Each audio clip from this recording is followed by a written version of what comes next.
I fucking hate this meta. I hate it so much. That's it. These days, guys, we did it. We beat rape and pedophilia. Can we get... Hold on.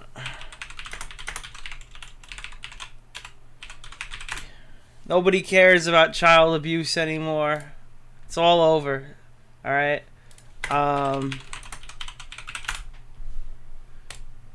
Guys, we did it. We beat rape. Yes, thank you. Thank you, one and all. We have defeated rape and pedophilia. There we go, guys. This is you guys in the chat. You guys did this. You guys did it. No more. The meta is over. The rape meta is over. No one cares about it anymore. It's done. It's done. Okay? Rape is over. The year of the pedophile has ended. It lasted like 5 years, but it is officially on to the next meta. But this time we have to pretend we care. I'll explain in a minute. What's going on, chat? How you guys doing? Merry Christmas to all, and to all a, holy fuck, we're on a fucking hype train. Let's go!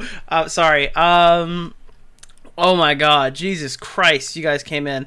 Marshall 613, this motherfucker, like, subscribed 4 days ago. I didn't even stream 4 days ago. Thank you, bro. Royal Wednesday with a 1-month tier 1. They've been here for 12 months. Let's fucking... Hold on. I need to invest in a new keyboard. Here we go.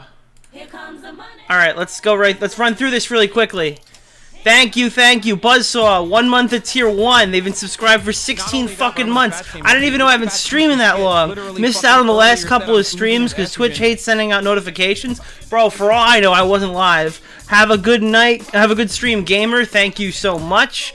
Beast Ghost, we gotta find what's going on. Hello. Thank you for the 1 month. Hype Train started on the channel. I believe we just completed it. Big Rames, Big Tames just jumped in. Finally a stream on my day off. Hope you're having a good night. We're going to be here for quite a while. Provolone Cheese 503 with a prime. Thank you so much. I support Minx for bullying Astros. We can take a look at that. Nether Steph with 5 community subs. Glad you're doing good, Nether Steph. And if you're not, I'm going to insult you like that guy did who got canceled 2 weeks ago. Lady Gray, thank you for the 14 months. Alright, we are through the super chats to start the stream. Alright, I'm not gonna lie to you, alright? I'm not gonna lie to you. I fucking hate the new scam meta, but I can't say it hasn't piqued my interest. I think tonight's a good night to do a little live research, kind of a litmus test to see if people, the core audience, the people who follow me on Twitch are probably some of the more devout members of whatever community still exists for me back over on YouTube. And I figured I just kind of want to see where we stand.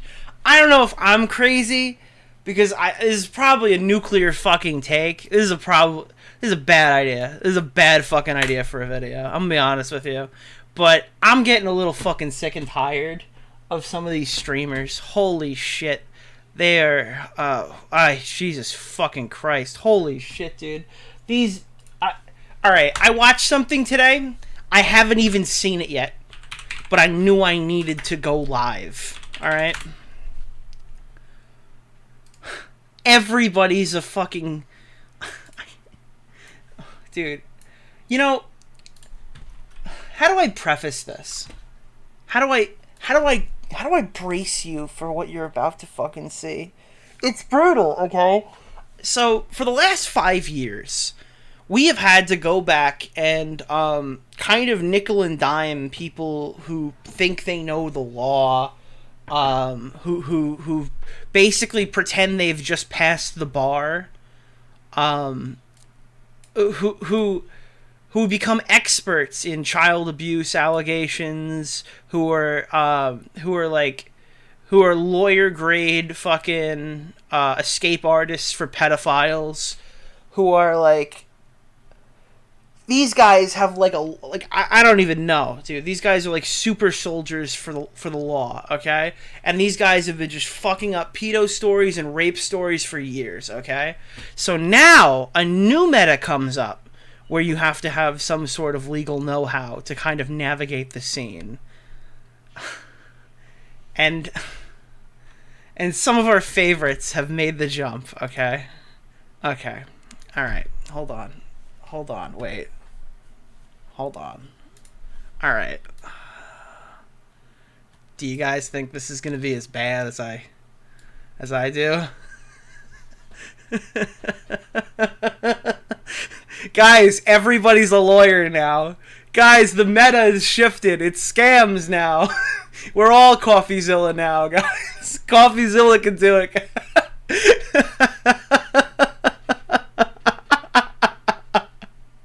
Oh, fuck. Even the stupidest people on the fucking internet are now legal know-how experts. This is so bad, bro. I can't do it. I can't fucking hold back, dude. You're gonna have whiplash. Dude, this scam is so bad. Dude, alright. I want to talk to you about why I hate this shit. And before we start, I think it's probably worth giving my take, okay? Because my understanding of what a sponsorship is supposed to be is very different than I guess your average content creator would probably agree. I get it. Right now, all of the hype is that everything's a fucking scam. Any bad product, that's a fucking scam. Not receiving a product, that's a fucking scam. I don't necessarily disagree with some of that, but I think the lines are really fucking blurred, alright?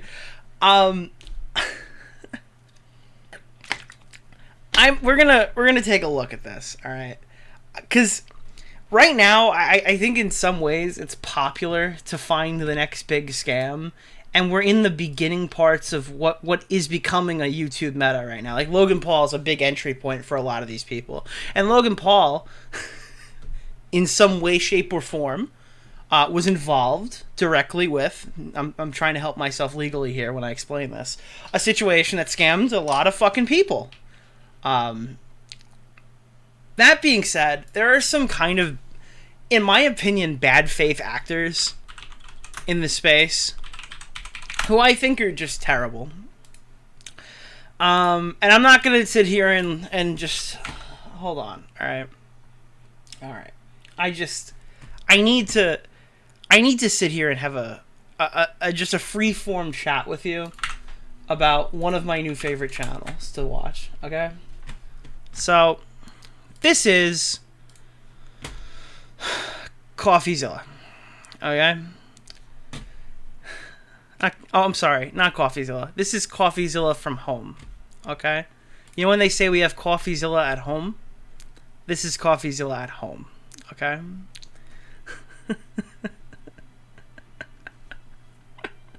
Okay.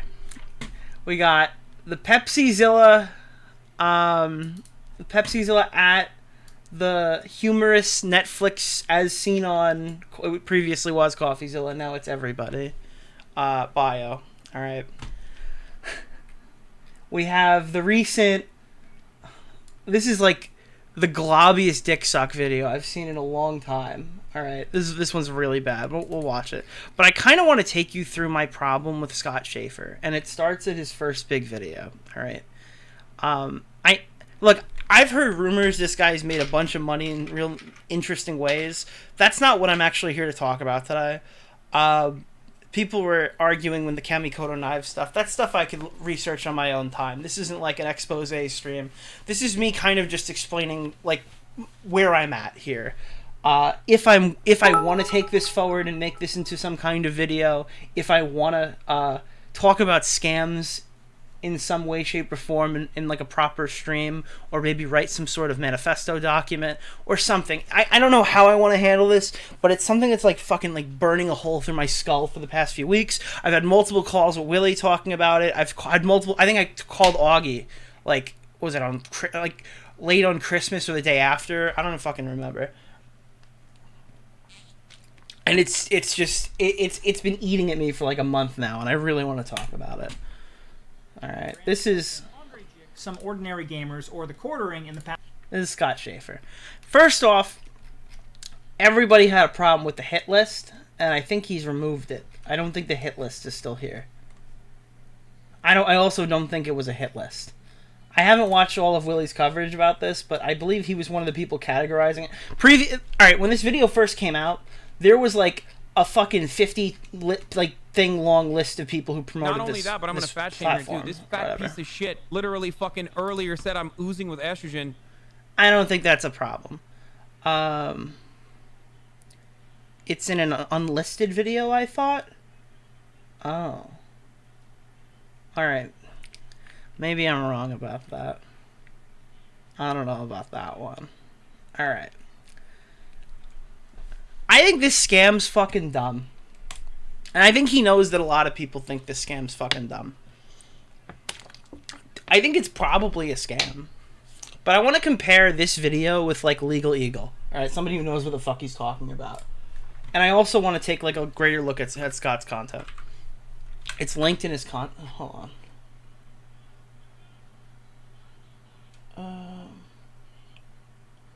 What's linked in his bio? I don't think it's linked in his bio. Unless it's this? No, it's not. I just got rickrolled. Thanks, asshole. Oh. It's this. Established titles is a... Oh. It's just all the sponsored. Okay. Yeah, no, I remember this now. It's been a few days.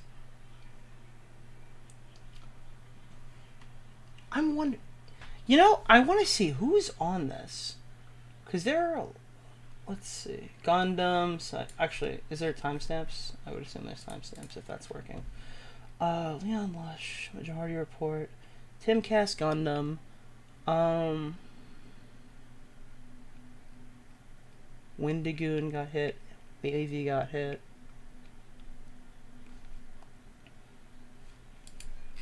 Penguins got hit. Yeah. I want to compare and contrast a few of these after, but let's kind of get to like my point. Past year, you've probably seen a sponsorship from the company Established Titles. Now, despite glowing reviews from some of YouTube's largest and most trusted creators, this company is a complete scam. Now, I do have to say that I believe most of these creators don't realize that it's a scam, with the exception of one, who we'll talk about in a minute, but that does not get these guys off the hook, and they need to do more research on sponsorship before accepting the $20K plus a month these guys are making from doing deals with this scam company. Now, before I break down how this company is a scam, I'm going to let these creators in a month. At this point, I think everybody knows about this. There's a part, so, where is it? I'm gonna jump around a little bit. There's a part to this video that drives me fucking nuts. Okay? And I think it starts with trees. Scott Schaefer makes a video where he tells like the most obvious shit you could possibly find. Maybe a little interesting research of his own. And then he just, like, lies? Is lies the right word? Or he's just like, he'll say something like, I don't have like proper evidence for this. However, I don't believe that they do I don't have proper evidence for X, but I just don't believe they do it. And he'll just put that in there.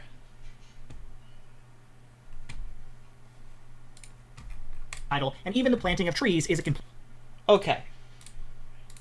This is what I'm talking about. Hot number. Kind of like an NFT, except it exists in reality. Now, unfortunately, everything said there, from the buying of land to being given a lord title, and even the planting of trees, is a complete lie. After researching this company, I uncovered a web of shell companies devised to hide who actually operates this scam. So that just kind of floats by, right? Even planting trees is a total fucking lie. Now, to my knowledge, I don't think that's true. I don't think he knows that's true, because when I go to his video and I continue searching trees to get to the actual tree segment,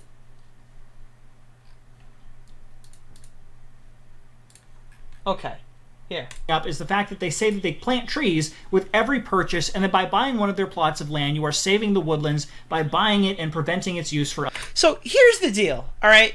If you're like me and you think, wow, this is obviously a fucking gag gift. And anybody who thinks they really bought land in Scotland that they can go and use for some fucking reason is retarded.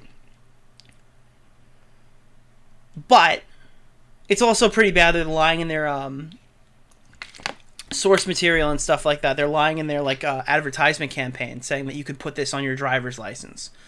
Again, I don't think anyone in a million fucking years well, maybe not anybody, but I don't think the majority of people who get this gift for Christmas are going, wow, I'm going to go put this on my passport. But again, if they're saying you can and you can't do that, that's where you enter scam territory. All right, if I call it a scam, that's why I'm calling it a scam.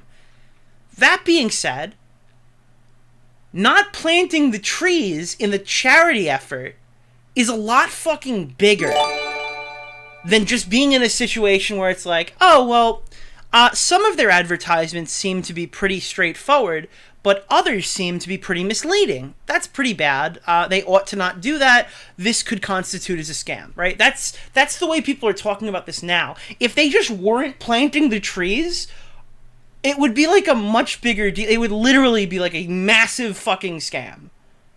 And so Scott Schaefer will add this here, and this is his explanation. Often, I think it's safe to say that they are a scam. They don't actually sell you any land, and they have no right to bestow a title of Lord or Lady to you. Now, the final issue I want to bring up is the fact that they say that they plant trees with every purchase, and that by buying one of their plots of land, you are saving the woodlands by buying it and preventing its use for other means. Now, Established Titles does not plant any trees, despite what their YouTube sponsors tell you. Now, keep in mind, that's kind of true. We'll watch Legal Eagle if we have to. Probably will. To go over some of this stuff. I know this established title stuff is old, but Legal Eagle in his video says that because you're purchasing this land, quote unquote, although you can't legally own a deed to this plot of land because that's not how it works, technically you could sue them if they sell this land without, like, your permission, because you technically do own a piece of this land. At least that's what Legal Eagle said. So, technically, you're preventing them from selling this land in Scotland. That's the thing that's actually happening. But when I was watching this the first time, I fell for this. I thought, like, oh my god, I've seen these ads. They're promising, like, the trees in Scotland, like the woodlands, we're going to protect those specifically. And they're planting these trees around the world, and they're not even planting them? Listen to this. The only thing Established Titles does is donate money to an actual tree planting company called One Tree Planted. On top of that, they have never provided One Tree Planted, keep that, any evidence that they are actually donating money to back up their claims. Okay, this is super fucking uncharitable. On top of that, wait. So, hold on. That they have never provided any evidence that they are actually donating money to back up their claims. So basically, you have to take the company's word that they are really donating money to plant trees. On top of that, if you really wanted to plant trees, you could save yourself some money by not buying a scam plot of land and just give your money directly to One Tree Planted. Okay, I'm sorry. Hold the fuck on. That's ridiculous. That's actually ridiculous. So the initial claim, as seen on Scott Schaefer's video, is... Hold on, is this. Buying of land, to being given a lord title, and even the planting of trees is a complete lie. The planting of trees is a complete lie, okay? It's used for other means. Now, Established Titles does not plant any trees, despite what their YouTube sponsors tell you. The only thing Established Titles does is donate money to an actual tree planting company called One Tree Planted. On top of that, they have never provided any evidence that they are actually... So they haven't provided evidence they've donated money, therefore they've never planted a tree. Literally fucking earlier said I'm oozing with is ridiculous. That's a ridiculous line of questioning, and I'll tell you why. This video was posted on November 23rd, 2022. The most recent one that I had seen of this specific scam was a video by Elliot Cole about a red Game Boy, okay?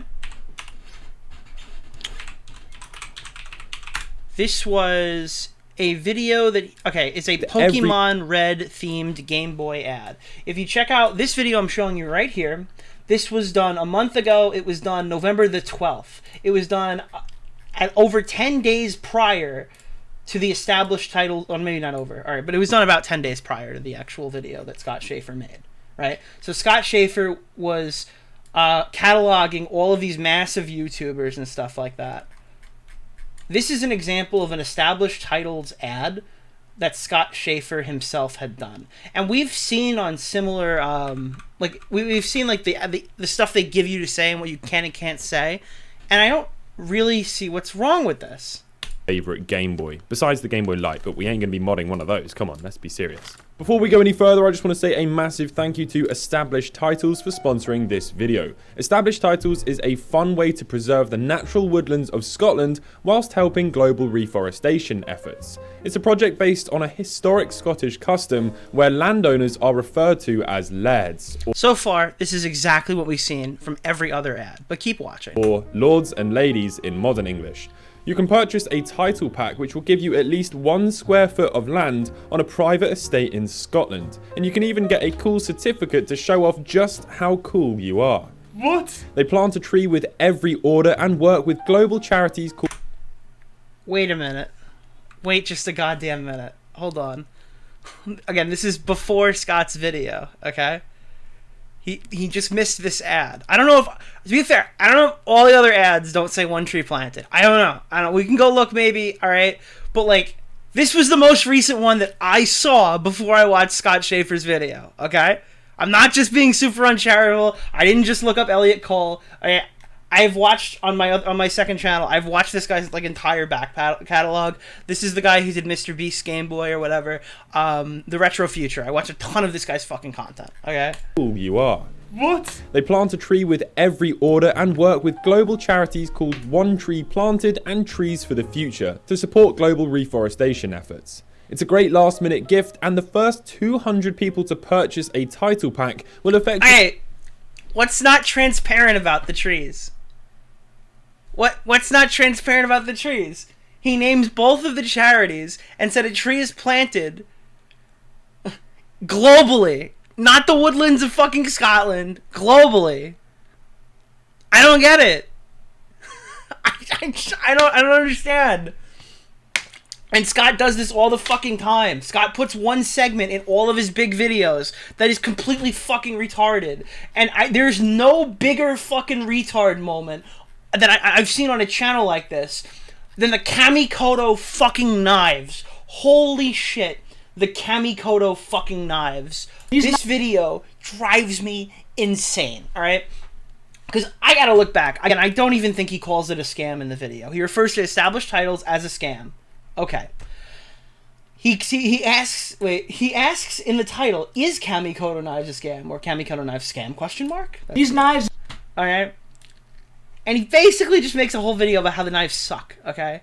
And look, if he's not, like, accusing other people of, like, basically fucking fraud in previous videos, maybe I'd let that slide.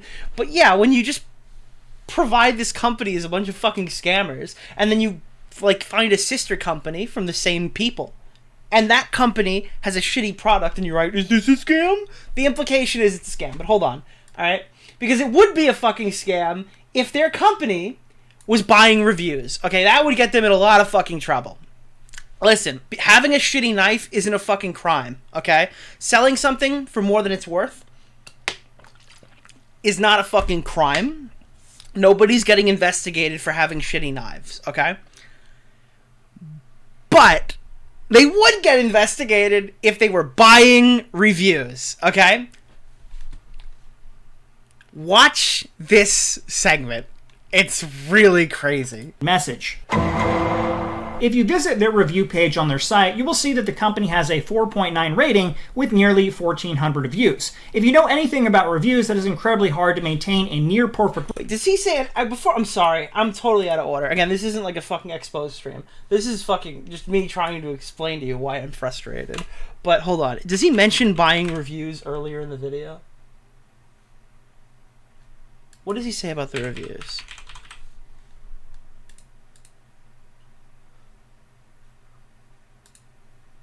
No, he doesn't. He comes in here and drops this right at the end. Super uncharitable. Message.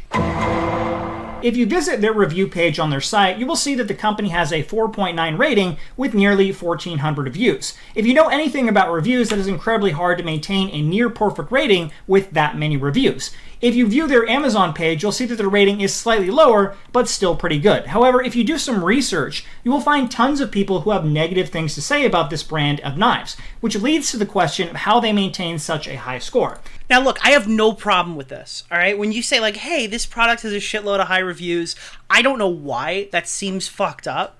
Maybe we should investigate. That's like a perfectly logical line of questioning. The problem is, Scott didn't find anything. At least not at the time of uploading this video. Because the only way he was able to justifiably shoehorn this fucking accusation, that's what it is, an accusation that they're buying reviews, which is illegal. The only way he could do that is with this. After doing some research, I may have found the answer. On Kamikoto's Facebook page, all the way back in December 2021, you'll find that a guy named Al left a review of their knives on their page, and then a few days later updated his review with a comment asking the company where his $50 for his review was. Now, this is in no way conclusive that they pay for reviews, but it shows a pattern of strange behavior regarding the reviews. Even on their own site, you will find the very few low-star reviews they have actually say something positive. Listen, guys. Some fucking asshole named Al, okay? Some dickhead named Al asked for $50 in the comment section of a review uploaded to Facebook, okay? Anyways, that's the segment. It's not conclusive, but they could be buying reviews. Get the fuck out of here, dude. Get the fuck... Are you kidding me? Are you kidding me right now? That's the whole segment. You just watched it. That's the whole segment. About the company, despite leaving a low score. Many people have doubted the reviews over the years, and while the evidence I presented doesn't conclusively show they pay for reviews, I do find this very unusual. That's fucking it. Like, that's fucking it. Are you... What the fuck? What the fuck? And a few days later...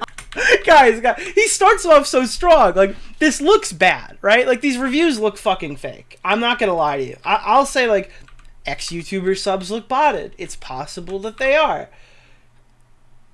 It's just, this is such a shitty example. Al X for $50 in the comment section of one review from 2021. Way to go, Al. Anyways. I do find... Yeah. And I saw fucking Luna Lizzie, alright? Luna Lizzie, I like you, alright? I have no problem with you, Luna. They're made in China, not Japan, okay? Made in China, not Japan, alright? Made in China, not Japan. That's the scam, Nick! They're Japanese knives, and they're made in fucking China. That's the fucking scam. Kamikoto knives, alright? Let's go look at Kamikoto knives. Do you know where Scott Schaefer got all of his evidence about how bad these fucking knives are? Have you ever been to the Kamikoto knives fucking website? You know the website where you buy the fucking knives? You click on any fucking knife here, alright? This is the fucking Kamikoto knife website. Alright, this is Scott Schaefer doing research for his video. Alright? Huh. I wonder what I could look for to expose Kamikoto knives. Have we tried their About section in the product page? Oh, okay. Where are Kamikoto knives made? Fully versed in traditional blade making practices, Kamikoto's blades are handmade from Japanese steel by a select group of experienced craftsmen in Yangling, China, a town with over 1,000 years of knife and sword making heritage. Holy shit, guys! We just exposed them! They don't want you to know that these knives are made in China! I can't believe they left this in the About page of where you buy the product. Little Lizzie was a joke. Yeah, okay, well, I'm just picking on you because this is a legit fucking thing that people say, alright? Little Lizzie was joking, don't shit on Little Lizzie, but, like, this is the scam, alright? The scam is that we found all this information, super damning, by the way, in the product. Oh, what steel is used, guys? Listen, guys. Alright, I gotta be honest with you. This one's kind of funny. It's handcrafted from Sus 420J2. It's handcrafted from fucking Sus 420J2. Yeah, it's Sus 420J2, guys. It's Among Us. Yeah, that's what it is. All right. It is legit. It's legit garbage steel. All right. But once again, all right. Once again, these fucking knives. You know how we found out what kind of fucking steel is used in the Kamikoto knife? It's on the About page where you buy the product. This fat piece of shit literally fucking earlier said I'm oozing with estrogen. That's what it is. It's on the fucking page. That's where we found it. Look at the review, all right? makes great Japanese steel kitchen knives using traditional techniques from a premium price. Kamakoto makes great Japanese steel kitchen knives using traditional techniques from Japan. Each knife comes in a beautiful, heavy-duty ashwood box. Look at this thing. It makes sure that the knife is stored safely. It also makes Kamakoto a great gift. Hi, this video is sponsored by Kamakoto Knives. These are amazing Japanese steel knives. They are made using traditional techniques so they can get incredibly sharp. Do you understand? They're not Japanese steel knives. They're Japanese steel knives. You get it? They're made from Japanese steel. That's how they get away with it. You get it? You understand now? They're not my favorite Japanese steel knives. They're Japanese steel, made in fucking China, knives. It's not a scam, because they come from fucking China. It's just a shitty product. and Scott tries to make it out, right? That, like, these videos are, that these knives are bad because of, like... And by the way, if you want to hear why Kamakoto knives fucking suck... This is your man, alright? Shadversary? Shadversary made the same video as our good pal Scott, okay? Scott Schaefer with his knife video, right? Scott's video is 8 minutes long, and it's just like, it's like, wow, dude, they're not actually made in China. I mean, not made in Japan. This guy gets the knives, goes outside in his fucking medieval setup, alright, tests the knives, shows you exactly how fucking bad these knives actually are, and does a full, in-depth, thorough review of why you shouldn't purchase them. And when Shadversary uses the word scam, I'm a bit looser on him, because he's not currently basically accusing the same company of fraud for a different company. So, I don't know, dude. I think it's a little different. Alright? Yeah, this is a garbage product. I would call this, like...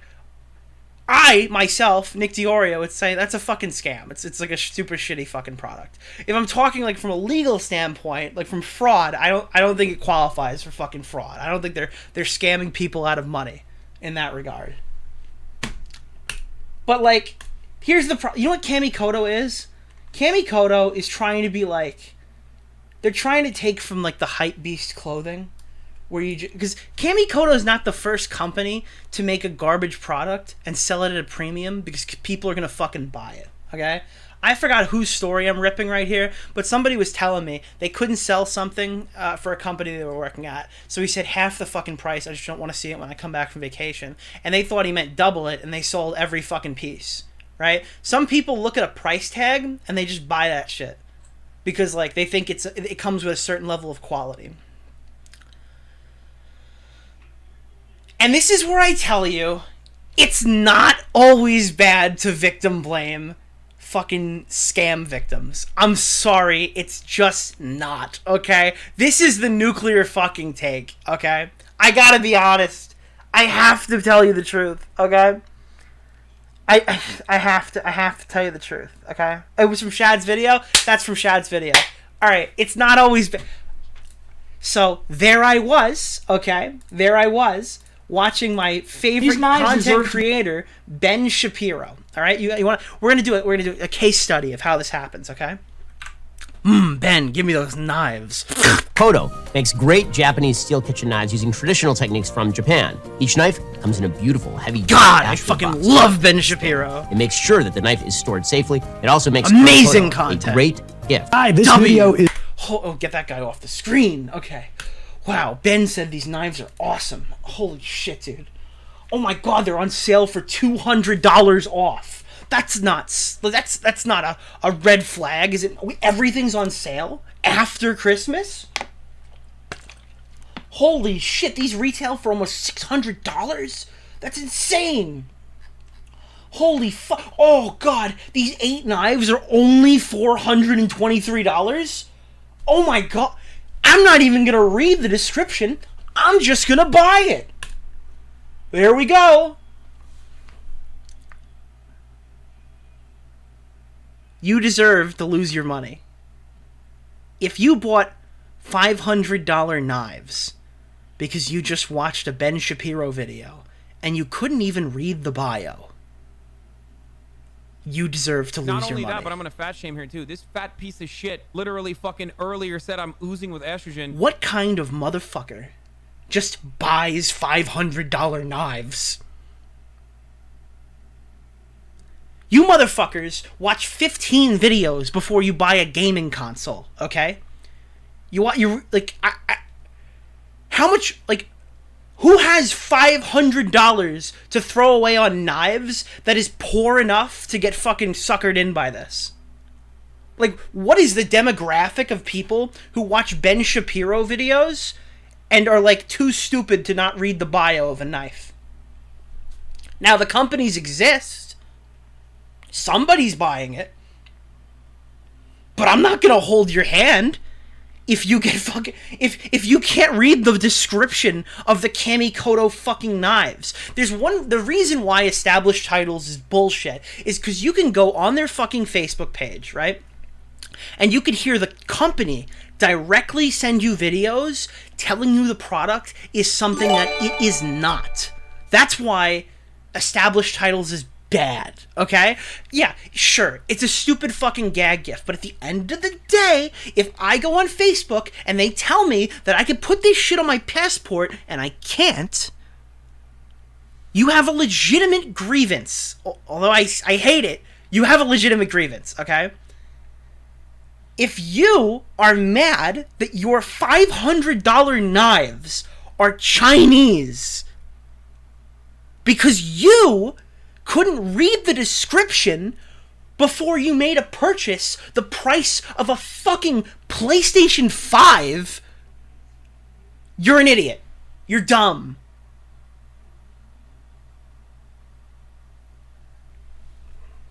It's stupid.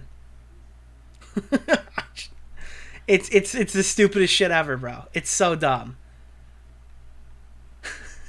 If I buy $500 knives, they better cut meat on their own with no intervention from me. Yeah, they gotta be like the knives from Harry Potter. They start floating down from the ceiling and they cut your fucking meat. I think the knives are infuriating. All of this is so fucking infuriating to me. Because this is an example of a bad sponsor. A sponsor who sells a garbage product. That's what it is. Does that mean that people ought not do fucking reviews on it? Does that mean, like, from my understanding of the product, sure, there could be something I don't know. And I'll be the first one to tell you, oopsie, it's a fucking scam. But from what I can see just from Scott's video and a basic search of the website, I don't see a scam there. I just see, like, dude, did you know that fucking $1,000 Supreme t-shirt that you're wearing? Did you know that's, like, you could just make one in your fucking house? You know, it's like, you know, the quality of that shirt sucks. Now, sure, Supreme is like an established brand. That's what Kamikoto Knives wants to be. Minus the drop setup, because if Kamikoto did an exclusive drop, nobody would see it.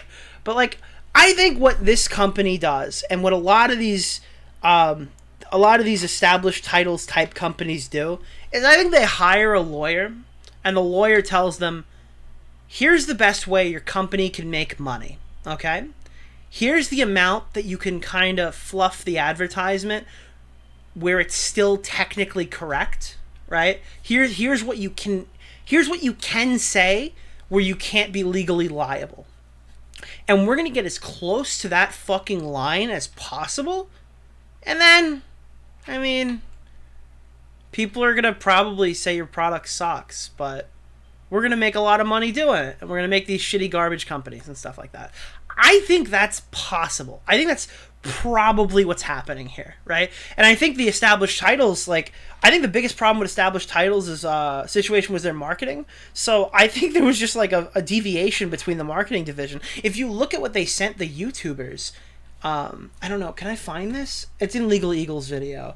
What they sent the YouTubers for established titles shows that it was like very specifically trying to avoid all of these legal things that Scott pointed out. So somebody on the Facebook team is probably getting fucking fired and like their lives ruined at the company. Whoever's fucking running the Facebook ads is probably screwed. But like when you look at the shit that Willie posted, hold on, it was in Willie's thing, but I don't have it. Let me see.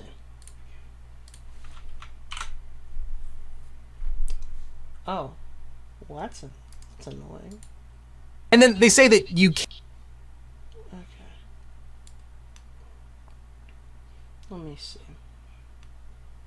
By the way, RIP in the chat to Petty Page, whose face is like forever fucking like linked to this drama.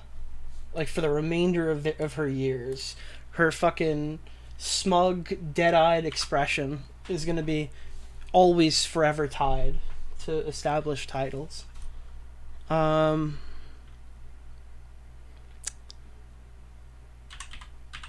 not a good search.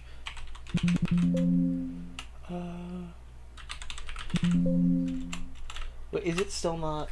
Hold on, let me look. I could have sworn it was like false misinformation. It's got to be right here.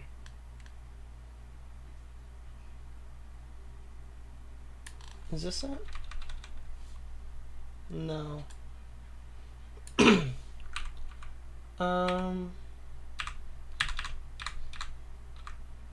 Okay, here. No, that's on their website. Okay, this is the one. In that brief, various YouTube creators when they were running established titles sponsorships. And in that brief, established titles says specifically that the creator can't say that you can change your name on your passport or when applying for bank loans. So listen, somebody at established titles knew you shouldn't fucking say that, right? They also really specified stuff with royalty or mobility, or nobility. I'm retarded, sorry. And then like they plant a tree in Scotland. We plant them all along the world or whatever. Like all the issues that Scott has with the company are addressed to what the YouTubers receive when they do their ad reads. Wouldn't you believe that? What I think happened is the Facebook team fucked up really badly, and a few YouTubers said some shit that went off the thing, and they got reviewed and they let it go through and it fucked the company. But like, what I think this is pretty clear. They're trying to toe the line. They're trying to get as close as they can to making the worst product in the fucking world without having to pay out in some way, shape, or form. I think that's what they're doing. In this case, they fucked that up though. Do I think that like every person who thinks that they own land in Scotland now is a fucking idiot? And that anybody who put like Lord in their fucking passport is an idiot? Sure, yeah. I mean, I think the main point of this is to get it as a pretty stupid, expensive gag gift on a holiday to some family member you fucking hate. Or in Tommy's case, his wife. He got it for his wife. I think that's like the normal utility. I bet they make a lot of money around Christmas time. And I don't think anyone's arguing that. I don't think anyone thought that you can go to Scotland and you could build like a statue on your fucking 1x1 square. Alright? I don't think anybody thought that. And the reason, like, and that's why people don't really care about it. Like, they watch the video like, yeah, okay. And then it died.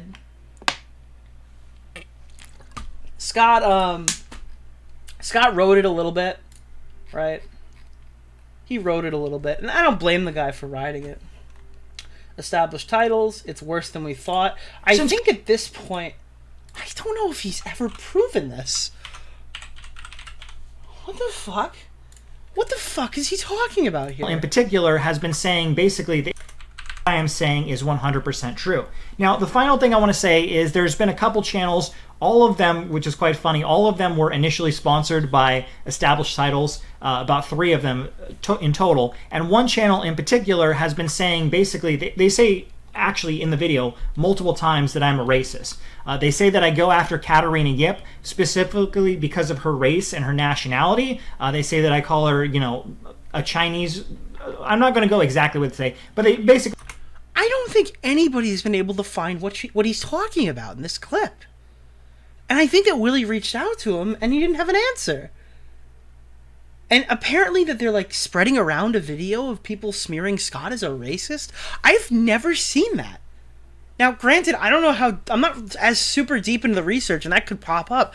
I'm going to pull a Scott Schaefer. I just don't think that it happened. I've seen no evidence to support that this happened. So basically what I'm saying is it's a total and complete lie. That's how Scott Schaefer makes videos, so I guess I can say that too. I don't know where that came from. I have no idea. It's so weird. So Scott recently had 2 videos do kind of shitty. The stock scheme exposed, OnlyFans crypto scam or whatever, after his big Kamikoto knives, which is come back after the established title shit, right? He makes these 2 videos, combined they don't reach the quality of his next video, which is back to established titles. Look, we're not making fun of him for fucking grinding this into the dirt. We're making fun of him because this is really pathetic. This is the most pathetic shit that I've seen in a while. It's actually super embarrassing. A full month since my initial established titles video went viral, and it amazes me that we are still discovering every week new shady information related to this company and their sister brand Kamikoto knives. Now, before I show you even more damning revelations, I want to show you that even intelligent people were fooled by this scam. Scott's a little embarrassed, okay? Because the going narrative from people like me is if you thought you owned fucking land, like you purchased this shit, you went to the website, you looked at what the product you were getting or whatever, and you bought it for like $100 package or something in some cases, right? You're a fucking idiot if you thought you actually like own land that you could actually use, that you could go and see, all right? The point of it is to hand somebody a fucking piece of paper, okay? Scott's addressing this, all right? This is what Scott thinks, all right? As CoffeeZilla admitted in a and their sister brand Kamikoto knives. Now, before I show you even more damning revelations, I want to show you that even intelligent people were fooled by this scam. As CoffeeZilla I gotta be honest, I don't remember the end of this video, but I don't think there's any damning revelations in it. I don't... Okay. Admitted in a recent clip that when he saw these sponsored videos, even he thought from the ad reads they were selling actual plots of land that made you lords and ladies. Are you going to cover the established titles controversy, Steven? Yo, okay, here's a question. Established titles, I thought was a little bit of a softballer. I don't know. What do you think? Would you think it was a bad one? It all depends on what your initial thought of what established titles was. If you thought it was a actual... When I first heard about it, I thought it was an actual loophole. I mean, call me stupid. I did not think it was a gag gift. I thought they actually bought a little plot of land in Scotland for you, and you actually... So, let me preface this by saying, I don't know much about it. But I had heard some of the ads before Scott Schaefer did his big video about it, and it blew up everywhere, went everywhere. But I thought, hey... They're promising lords and ladies. Like, I'd actually get a legal title. And I think I think it was the tenor of the ads that I personally saw, was that they implied that. Yeah. That is a scam. Look, guys, CoffeeZilla is the scam guy. He agrees with me, guys. Look, a smart person fell for this. Now you can't possibly argue that this is a scam for stupid people, because him watching one ad or a couple ads and coming away with the fact that going there's a legal loophole here is the same as every person who's ever spent money on the product. Because you don't actually get that. You don't actually, it's not legally valid. Now, Coffee is not a dumb guy, and I'm sure if he had done some research on established titles, he would have quickly realized the disconnect from the ad reads they want you to believe and what they actually sell you. But what he said was very important in the sponsored video he saw, and he doesn't name which ones, but it was clear to him that it was designed to convince people this was a legal loophole and not just a gag gift. Many YouTubers who were sponsored by them have since said everyone knew it was a gag gift and just for fun, and that clearly isn't true if the #1 investigator on YouTube believed this was real. That's really fucking gay.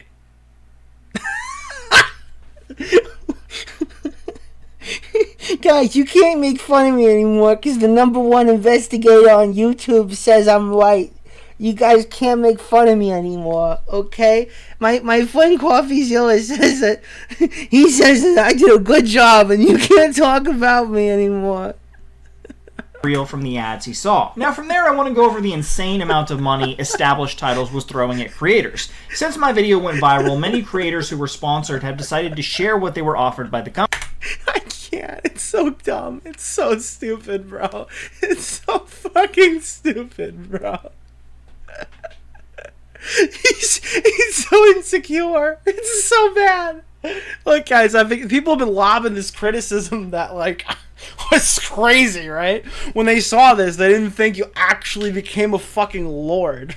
Crazy, right? Bro, let's just shut that down real quick. Here's a clip of Coffee saying he was misled at parts. I just don't fucking get this. This is so stupid. This is so dumb. And then he, like, shames people. I'm pretty sure. Like, the largest I heard offered him. For a YouTuber out of America put out a video claiming that they are a scam. And he called out a lot of the creators who were actually promoting established titles. And I was one of them. I signed a deal with established titles, and I don't know if I'm going to get in trouble for revealing this, for a 2-month period that was worth well over $100,000. So, thanks, Scott! Now, I want you to understand just how insane that is. The only reason established scams would offer Isaac $100K for 2 months is if they believe they would make all that money back from people who signed up from watching his videos. With this type of product that has almost no cost of goods... Yeah, it's a product. We don't know how many ads that was. We have no idea. Just for example, on larger channels, I've heard of VPN ads being as much as 20,000 a video. That's not super unheard of. I understand for the average YouTube viewer who doesn't understand sponsorships. Like, there's a reason why Raid Shadow Legends paid a 50K YouTuber, Nick Diorio, $3,000 to promote their fucking product, okay? If Nick was a 500,000 sub YouTuber, how much do you think Raid would have paid him? That's before I started working with LFM, who got me better cuts. Yeah, when I worked with my bookie, they thought that my tweet was going to make them back $6,000. Okay? My tweet was going to make them that. Sponsorships are big. They are. And like all of these fucking websites, they're big money. There's a reason why sponsorships are so good. Just because they're offering for 2 months $100,000, if that's 5 ads on a decently large channel, that's a good rate. You're getting good money for that. I don't know who he's getting it through, because he's not getting an email from established titles directly saying, hey, let's do this product. He's getting an email through like either his MCN, maybe not MCN, but he's getting it through his manager, or he's getting it through, I would assume not. There are YouTubers in this community or whatever who do the stuff Phil DeFranco does. Phil DeFranco had his own business shilling better help on everybody, right? There are YouTubers in our space who do that. I don't know if they're public about it, but who have offered stuff at like VidCon. We'll have like meetings and stuff, or we'll talk about it and stuff. Keemstar got me involved with his, right? Yeah. And I don't think that Twitter's more valuable. Twitter accounts in general aren't as valuable. They're just not. There's more retention on a video than there will ever be on a tweet. And I think the turnaround of people purchasing a product from a reply tweet to a video sponsorship is like night and day. It's not even close. But, yeah. Most of their money goes into marketing and can often reach up to 50%. So using that, they were expecting to make $200K at least just off those who signed up from Isaac alone. Now, Isaac was not the exception to the rule. Many other creators were making the same, if not more, from their deals. And it's clear established titles was spending millions of dollars a month on marketing. All this leads up to potentially hundreds of millions in profit for the company. Keep in mind, this was the... Because they're not a charity. That's the thing. Like, people here were donating trees, and they think this is a non-profit. The intent of established titles was to make money and donate a certain percentage that they make. It's a business. Yeah, they thought that... What month is this? They thought that in November and December, or December and January, they could make a killing off of YouTubers shilling a product that would probably be easily purchased as a Christmas gag gift. Yeah. It's not that crazy. It's really not that crazy. Perfect grift. They have almost no expenses since the land was bought a couple years ago. No, it's not the perfect grift, okay? It's a business. Wait, what does grifting even mean now? All they have to do is send you a PDF file or a printed copy if you offer the higher tier package. It's almost a pure profit sale for them after marketing costs. I'll have a link below to Isaac's video. He interviewed me in the video, and he was also going to interview Established Titles founder Katarina Yip, but she decided to back out at the last second, which in my opinion was a wise decision, because after her interview with Paige Christie, she ended up just making her company look worse by admitting the ad read they gave to creators was confusing and needed to be redone. When you read it one way and when the creator says it in a different way, it translates completely differently. That's a really good point. Thank you so much for bringing that up. I think we'll... It sounds like the clip that he chose to shit on Paige with sounds like Paige is making the argument, and then Yip's just like, "Yep, yeah, that's a great. Oh, I was just about to say that, Paige. That's a really good point you just made there, Paige. I was just about to say that. Thank you." Have to like rephrase that or look at what we're saying and try to make it clearer. Now, since my video exposing the company, many other YouTubers have been investigating them as well, and I wanted to make sure the information they found gets the credit they deserve. The Mad Catster discovered that the land Established Titles is selling is actually owned by the parent company Galton Voice, which is an even more confusing because you're paying Established Titles, but another company owns the land they claim to sell you. Then you go to the ownership information, and surprise, it's owned by Galton Voice Limited, which is the company that Katarina Yip and William Wolfram are both involved in. So, okay, wait, hold on. Hold on. Which is an even more confusing because you're paying Established Titles, but another company owns the land they claim to sell you. Okay, the allegation. You're paying Established Titles, but they don't own the land. Another company owns the land. Then you go to the ownership information, and surprise, it's owned by Galton Voice Limited, which is the company that Katarina Yip and William... Okay, wait, okay. So they don't own the land because Established Titles doesn't own the land. It's actually owned by the same people who own Established Titles under a different name? We got him? Did we get him? Did we get him? I think we got him. Wolfram are both involved in. So now we have our answer. Galton Voice Limited is the owner of the land, and because, like I said, I couldn't find any such legal corporation called Established Titles, Established Titles doesn't even own the land they're pretending to sell you. So not only are you not buying a piece of land, but the people selling you the piece of land don't have any right to sell it to you. And okay, here's the deal. Let's go to Legal Eagle for a second. I want to talk to you about where would it be?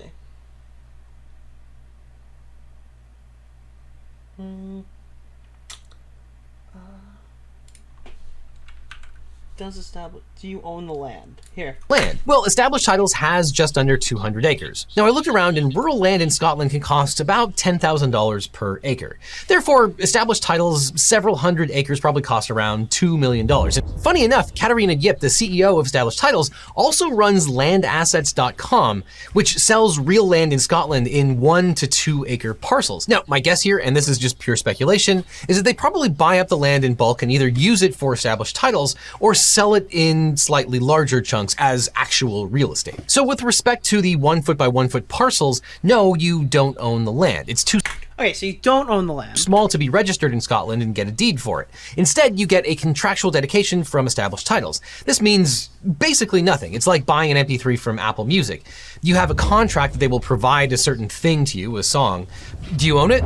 No, you don't. Not in any real sense. Now, in this context, the Journal of the Law Society of Scotland says, quote, there have been a Now watch this part. This is the best part. Few articles in the media recently about companies who were selling off tiny pieces of land known as souvenir plots in the Highlands. Some websites suggest that ownership of the plot carries with it the right to use the title of laird, lord, or lady.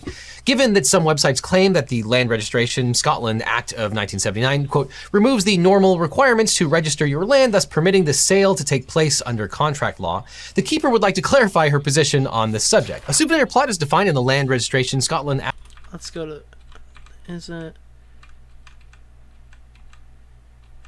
Here, this is what things that the Register of Land will necessarily reject. It doesn't affirmatively mean that a souvenir plot of land is something the law will actually recognize. All it means is that it won't qualify as real estate. What you get at most is a personal right, a contractual right against the actual landowner, established titles. You do not get a real ownership of interest. That is, you don't own the land. Established titles is making a contract with you that they won't develop your tiny portion of the land and will record your name in their own private registry. You know what? They're actually making land NFTs. That's big. Okay, hold on. But he makes a point here. I'm getting to basically that. what they're doing. And then next there's the question of, does established titles... Okay, or I missed it. He literally fucking says at some point in the video where basically they can't... Now, because they made that land contract with you, technically you own that land in a sense that, like, if they were to sell it, you'd get sued. Like, you could sue them. Like, that's like they can't do that. You've entered a contractual obligation that this is like land that will be like uncapped, or like that they won't actually move. Like you own that right to the land or whatever in some way, shape, or form. But yeah. So that's that. I don't know, dude. I don't know. I recommend Legal Eagles video for established titles, and I recommend not Scott Schaefer. I recommend... Can't find... This level... Shadversary for Kamikoto. Much better videos, legitimate grievances. Now let's talk about better health, okay? I'm getting a little frustrated. I'm getting frustrated with the new meta. I think it's cringe. And I don't want to hear this fucking... I don't want to hear this idiot. This fucking airhead tell me anything about scams. Maybe I'm biased. Maybe this is about to be the best video I've ever seen. Alright. This is gonna be good. Alright, let's go. I have been just perusing the internet lately, as I hate you.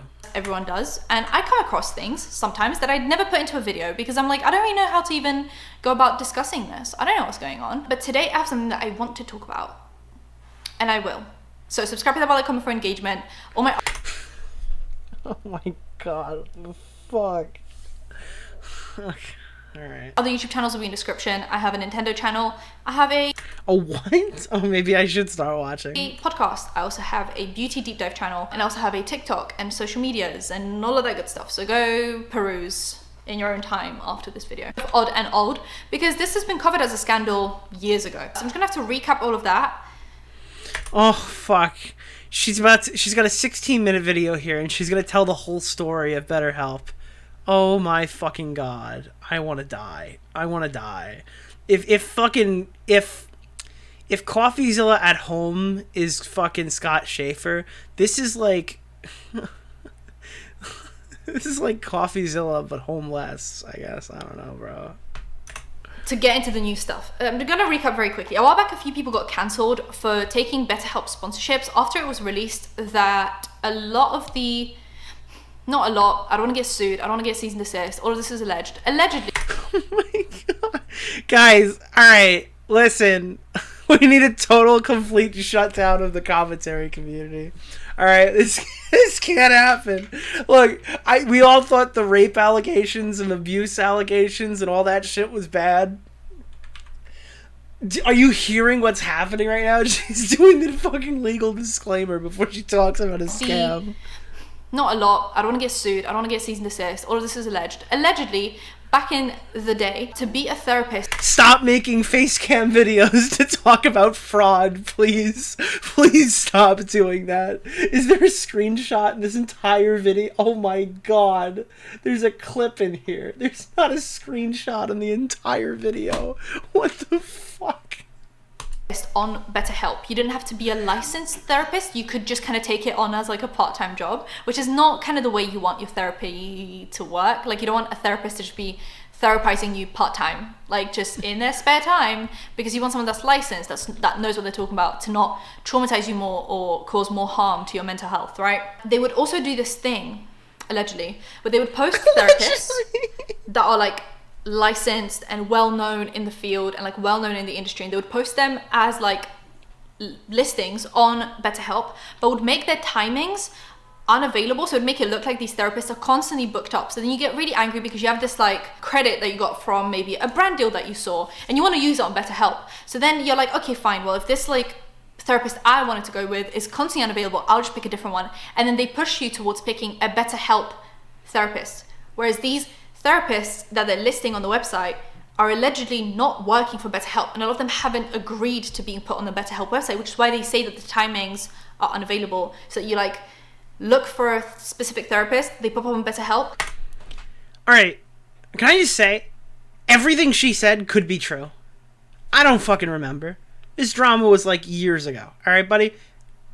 Everything she said could be true. She's not putting a single screenshot. Nothing. Nothing to go by. It's a story time allegation of fraud. I don't understand. No. No, this is not how you do this. This is not how you do this.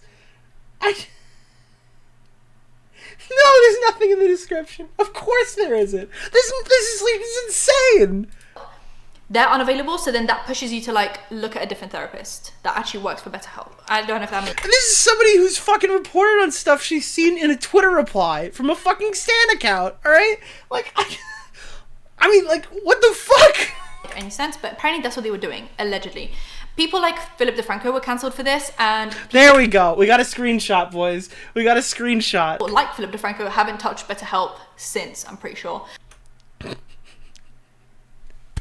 I don't even know if that's true. Wait, maybe he hasn't promoted it, but like, I know Boogie's been using it.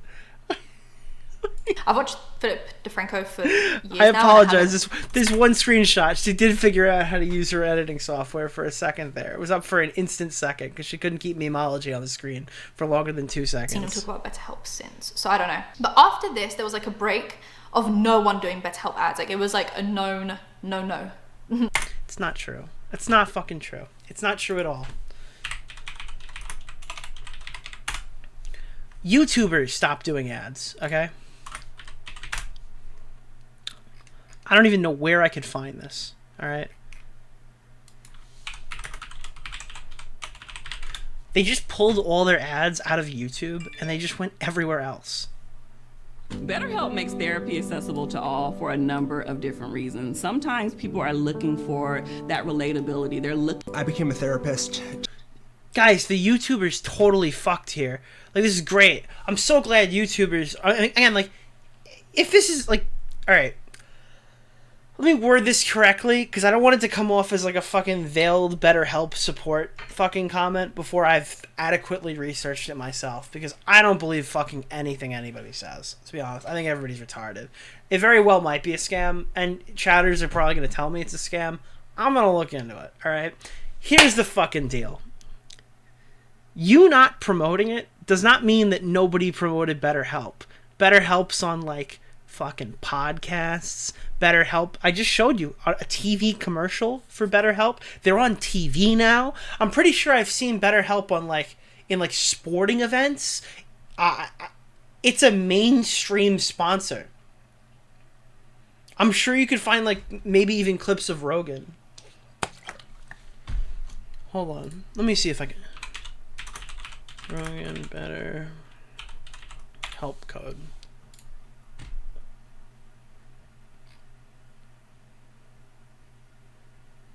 Joe Rogan. It's, yeah, code Rogan. I think he has a code for it.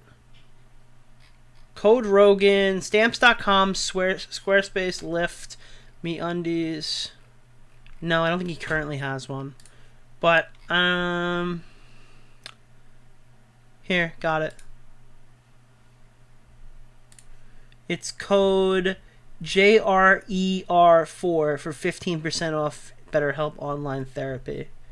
I don't know if that's still active, but he had recently done, well, not recently, but he had done that as well. Alright, normal fucking people are promoting BetterHelp. Our YouTube stuff, all they did was leave YouTube ads, or if they even left YouTube ads. I don't even know if that's true, and I don't think she's done the research for it either. You can, MeUndies is a popular sponsor I've seen on, like, Spit and Chicklets and stuff. But here's the deal, like, BetterHelp didn't die because YouTube said it sucked, alright? BetterHelp didn't die at all. They're still like a very popular sponsor.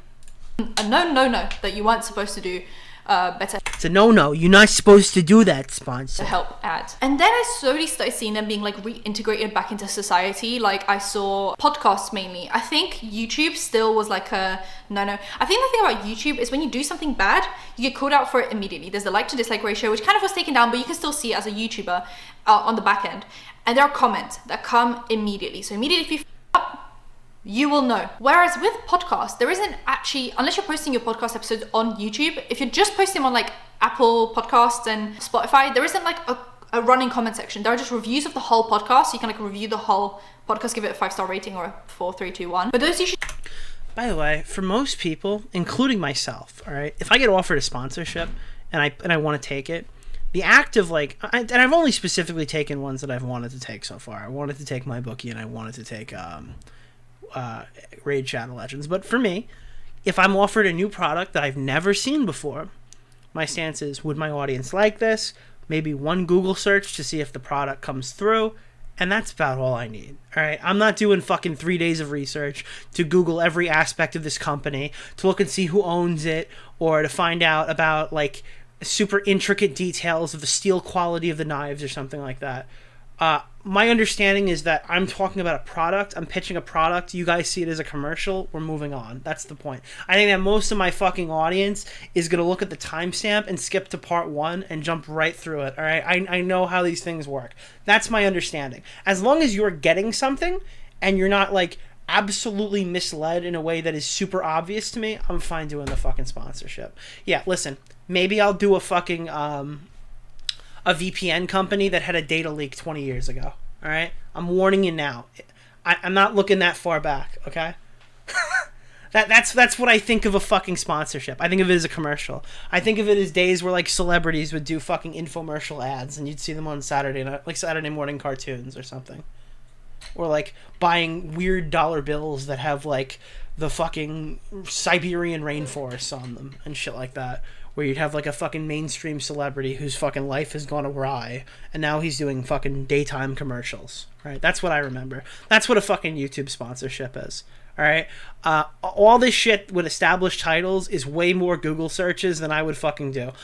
If I was in a position with established titles where I could deem the product as a scam, even though it's fucking stupid with the misleading advertisements, I would just be like, hey guys, I'm probably not going to do a sponsorship from them in the future. And that would probably be my only answer to that situation. That's how I handle that drama. I'm probably not going to work with them anymore. Or if I had gotten it earlier and I hadn't put the video out, I would just be like, yeah, I'm probably not going to do that video. All right? If there's like enough time to tell, like to deem it's actually a fucking scam. But like there are parts of BetterHelp was a saga that was like 34 videos by Memology 101, and people were chastising the guys who fucking like, even like Phil, who were like promoting that sponsor to other people at the time, was a completely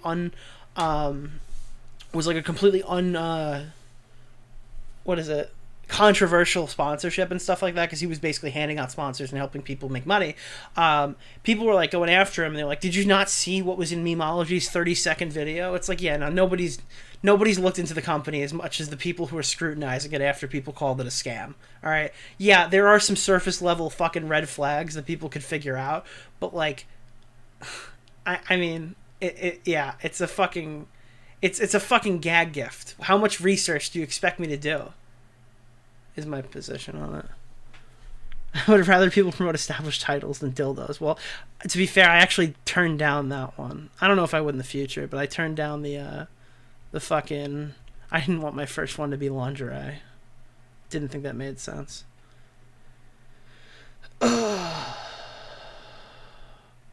My bad, dude. Then we all go, no problem, Nick. Yeah, I mean, the intent is to not scam anybody, but like, I'm not gonna lie to you. If you buy $400 knives and they turn out to be shit because you watch one of my videos, I don't feel bad for you. I feel bad for promoting it, but I don't feel bad for the guy who spent $400 because they saw me do a commercial.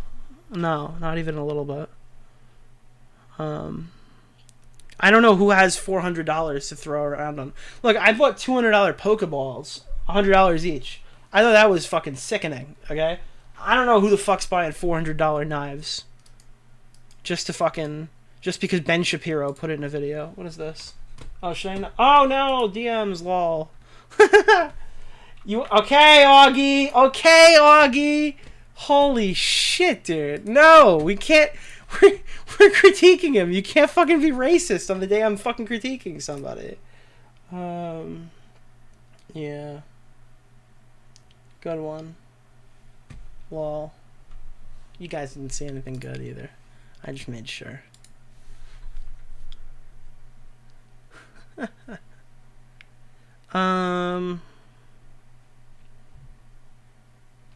Adam and Eve seems decent. Yeah, I just don't understand how my brand mixes with fucking lingerie. I did a week of research when buying a $40 pocket knife. I don't know. Maybe there are just a lot of fucking idiots out there. Maybe there's a lot of stupid people who aren't like me and Alex Gekmo who do like a slight bit of research before we buy something. I don't know. Like, even me, who like is a little loose with my money right now and buying a bunch of stupid shit, at least I fucking do a Google search before I buy it. Remember when Keem bought 50 of Bo Black's worthless dolls? What a scam. True. Yeah, it takes me forever to make purchases over $200. Keemstar, new Me Too just dropped. Oh, God, we're finally back. Guys, the scam meta's over. There's a new Me Too. What is it, Keem? What's the new Me Too?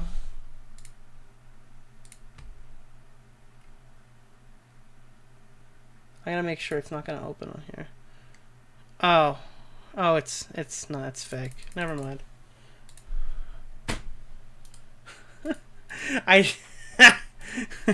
Yeah, okay, it's nothing. All right. Logan Paul. I gotta be honest with you guys. Everybody's telling me, Nick, Logan, he's got nothing to prove. All right. Not Logan. CoffeeZilla, he's got nothing to prove. There's no reason why Logan Paul needs to get on video with why Coffee and Logan need to meet. I disagree. All right, because I want to see it, and it's content for me. All right, that's what there's nothing more in my life that I would like to see right now, other than CoffeeZilla confronting. Oh, before we get there. Cause I'm not watching any more of her. She sucks. Alright. Scott Schaefer made a video. Alright. On the Tesla Live YouTube scam. Do you guys know what the Tesla Live YouTube scam is? This is what happens when there's no established titles to watch. Alright.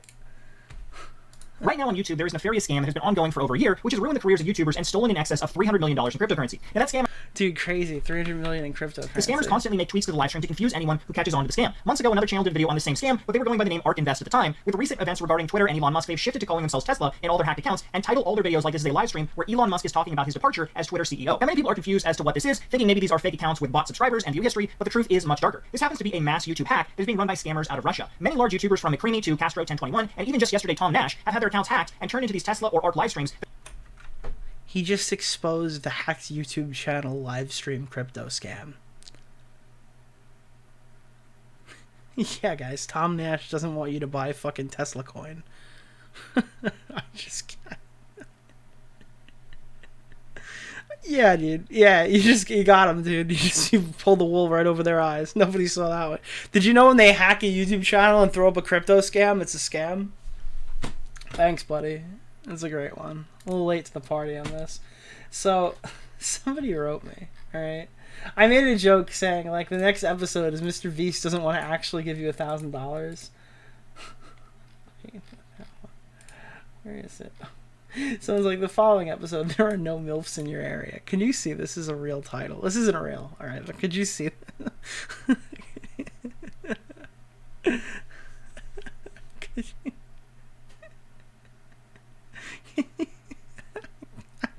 I can see him making this, dude. That's Scott Schaefer, bro. That's the boy. Are there really horny MILFs in your area? Massive. No, this is Tipster's video when he gets into the business. He's like, He's like, listen, guys, listen, I've seen a lot of these videos are performing really well. And Tipster's going to come out and make this one. This is going to be Tipster's big break. His CoffeeZilla moment. Yeah, it's great. Okay. That's a good one, buddy. That's a good one right there. And I know I'm talking about myself. I'm a little egotistical. Who cares? Oh, God. What was I doing? I forgot what I was doing. I think I was... Wait, I forgot what I was... I'm tired. I don't even know why I'm streaming today. I'm just chilling. I'm having fun with the boys. Oh, man. Oh, I remember.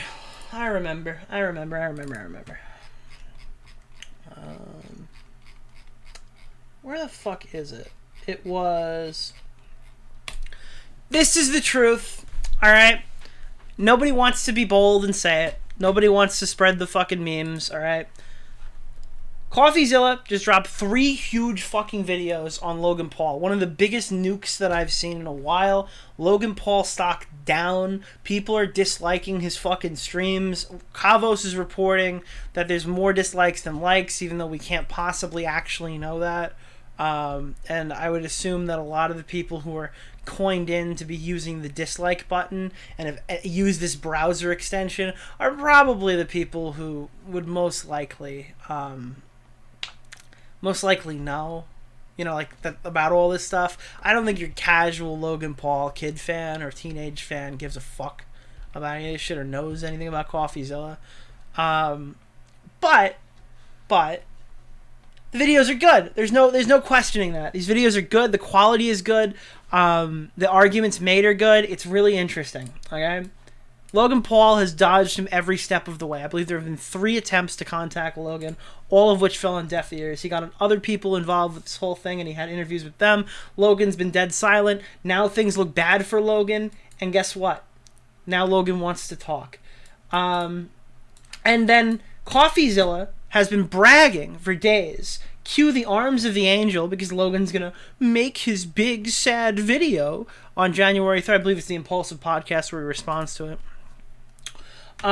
This one is him bragging that Logan Paul blocked him. He won't talk to me. He's been running for months, refusing to address investors for a year.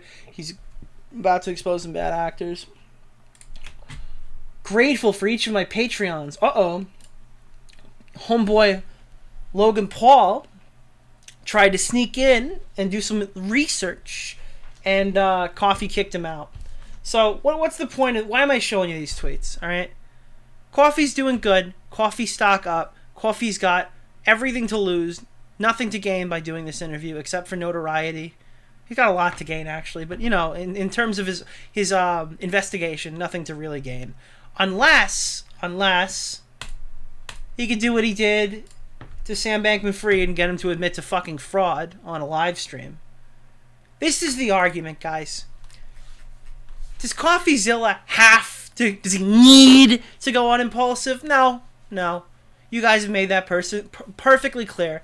Every single person on Twitter is making an excuse why he shouldn't go on this. It's gonna be a setup. It's not worth it. Let Logan sink in his own ship. Don't give him a platform to defend himself. Look, Logan's fucked in this situation publicly, at least I don't think there's any way out of it. Is it possible this is a fucking big sham or whatever meant to fuck over CoffeeZilla? It's possible, right? Is it possible he goes there, it's a big fuck you story, and they don't air an episode? It's possible, right? But this is CoffeeZilla. This is a guy who does 3 ambush confrontations with Sam Bankman-Fried, and a couple weeks later, I don't know how much of a part was his, but the guy gets fucking arrested. This guy's looking at hard jail time.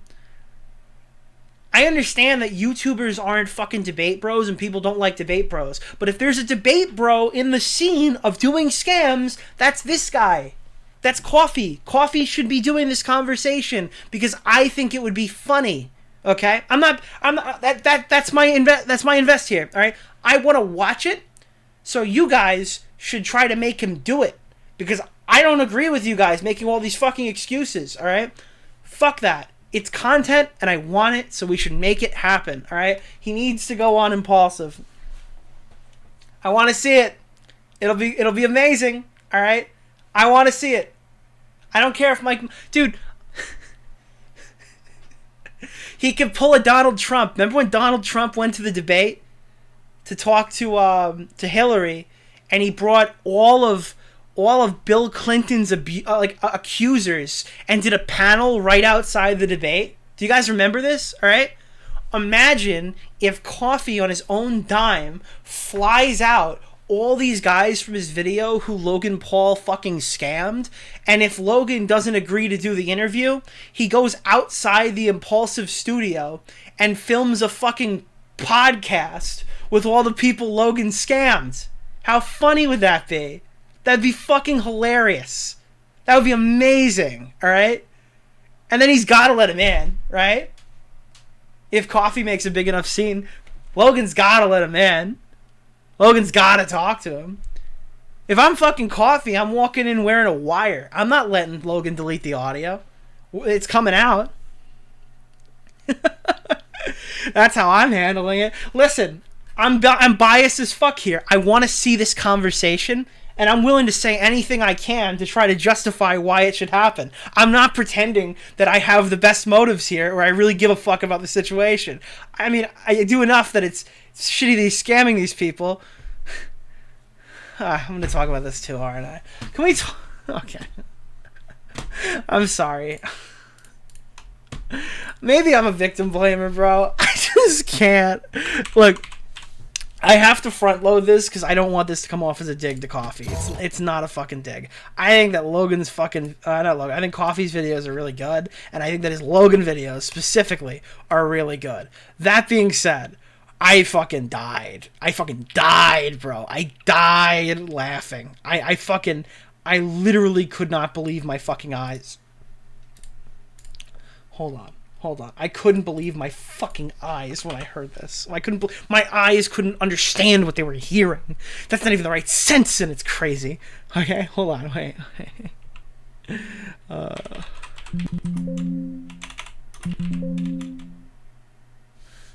Where is it? I don't know where it is. I think it's in the second video where he's just like, is this it? Amazing relationships through. Is this it? Is this the one? Is this the one? Business that I've done. It's incredible.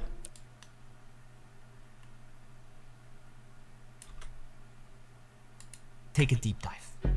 I started by looking through all the news articles I could on Eddie, where I found out he graduated from MIT. No, that's not it. No. Where are the victims? Where are like the 40-year-old fucking victims? Where are they? Where are they?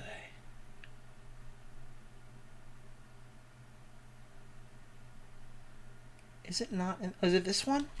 Oh, it's this one. By the CryptoZoo team who had fed them promise after promise, and they were sick of it. He was never in the chat or anything, never apologized or told us anything. Things didn't work out. We all get that.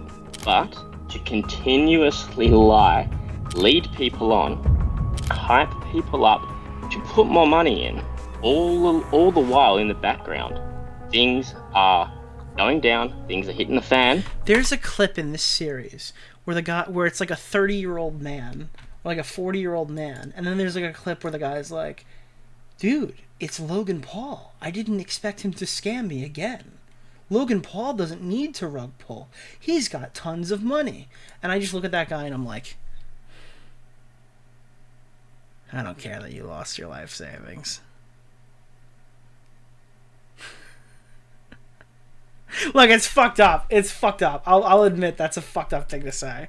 But like, come on, bro. That's just... Is it this one? Wait, is it this one? It was near the beginning of the fucking video.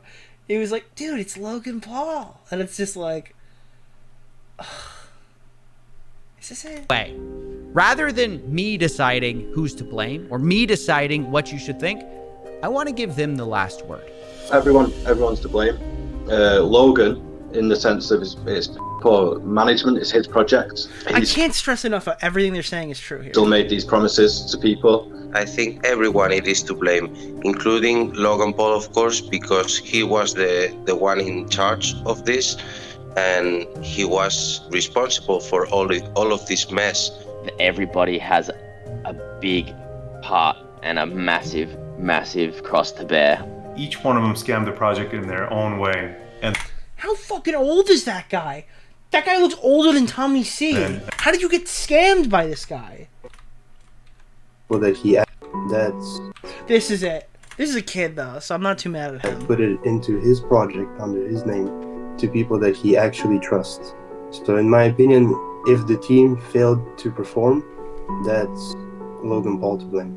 The community is destroyed. People is angry. They just want their money back. They just want their normal lives back.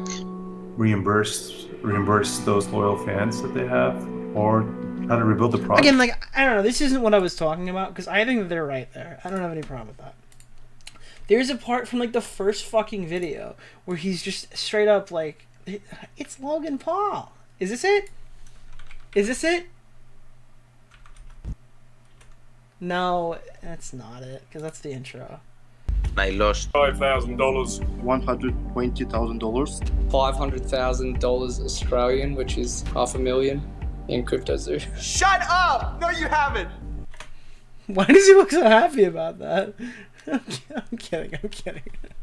Wait, why did he look a little happy about hearing that thing? He's like, yes. Different. I'm kidding. Influencer project, but you have to understand, people saw Logan as different.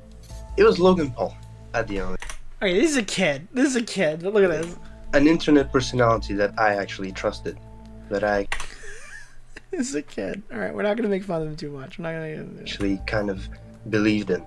Obviously, when someone so influential releases something, everyone wants to be a part of it.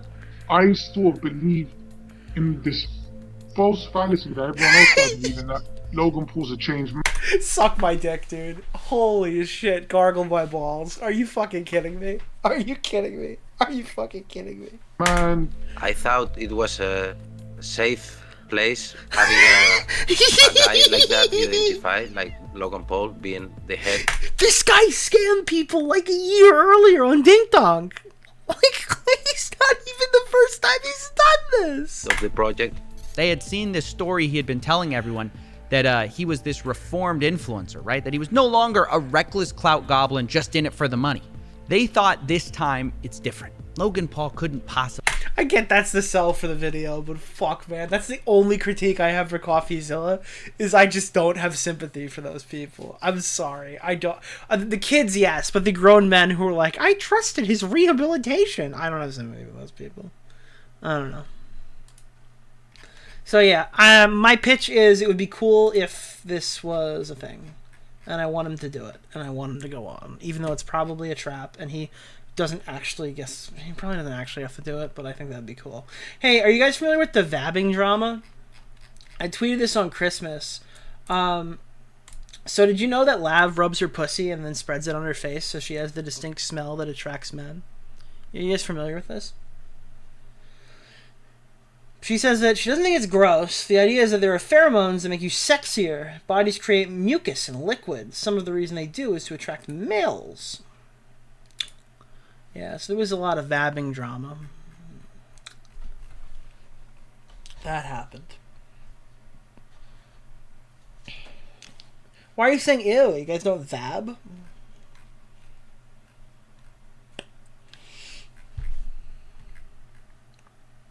Oh, man. Mind waves. You're brain dead if you let a guy hit it raw and get mad when he nuts in you. If you don't want a guy to come in you, make him wear a fucking condom, alright? That's a base take. It's the truth, alright? That is a fucking true moment. That's a certified true dog, right? Lav. This is why you shouldn't trust men on the left. Imagine placing any blame on the woman who's not in control of the man's body part. Imagine finding a way to tell a woman she's brain dead for a man doing something to her. Holy fuck, dude. This is embarrassing. This is so embarrassing, dude. I have not seen a good take from Lav. I don't think I've ever seen a good take from Lav. Recently, Blair TV got exposed for being a sexual predator, and the second line of the document was, "I want to start off this document by clarifying Blair is not a pedophile." That's all I read. I don't know anything else about it. I just found it funny that the title is Blair Sexual Predator, and the second paragraph is like, actually, it's like the non-pedophile type of sexual predator, or I guess like maybe it's like a rape allegation. I don't give a fuck. I'm gonna keep scrolling. Oh, is there anything else going on in the news? Oh, Just a Minx. This tweet, you don't see it here. It got like 4,000 likes. Just calling Ash ugly. Mink stock's through the roof right now. Conor McGregor came out and started shitting on KSI, saying, "Brother, you're a friendly little nerd and I don't care. He should be back doing MMA if he's doing this little nothing burger match with you. I couldn't care less about this genre of boxing. I'm sorry. Have a good one." So Conor McGregor, the guy who got drunk and beat up somebody in a bar because they didn't like his alcohol, and the guy who went to boxing, and the guy who is screaming on the floor after his Poirier fight, being like, "I got your wife hitting me up in the DMs, baby. When they're fucking done, I'll kill you in the ring." Like all that shit. That guy suddenly cares about the legitimacy of the fight game. That's just kind of funny to me.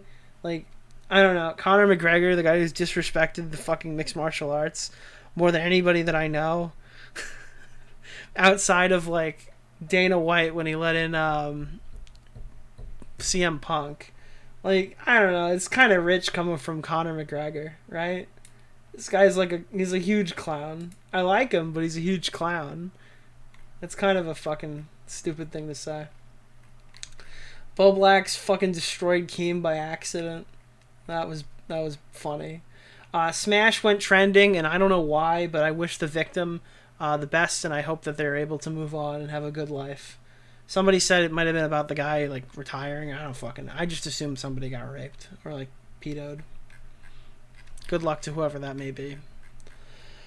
Brantley blocked Bo Black's supposedly because he had a mushroom trip.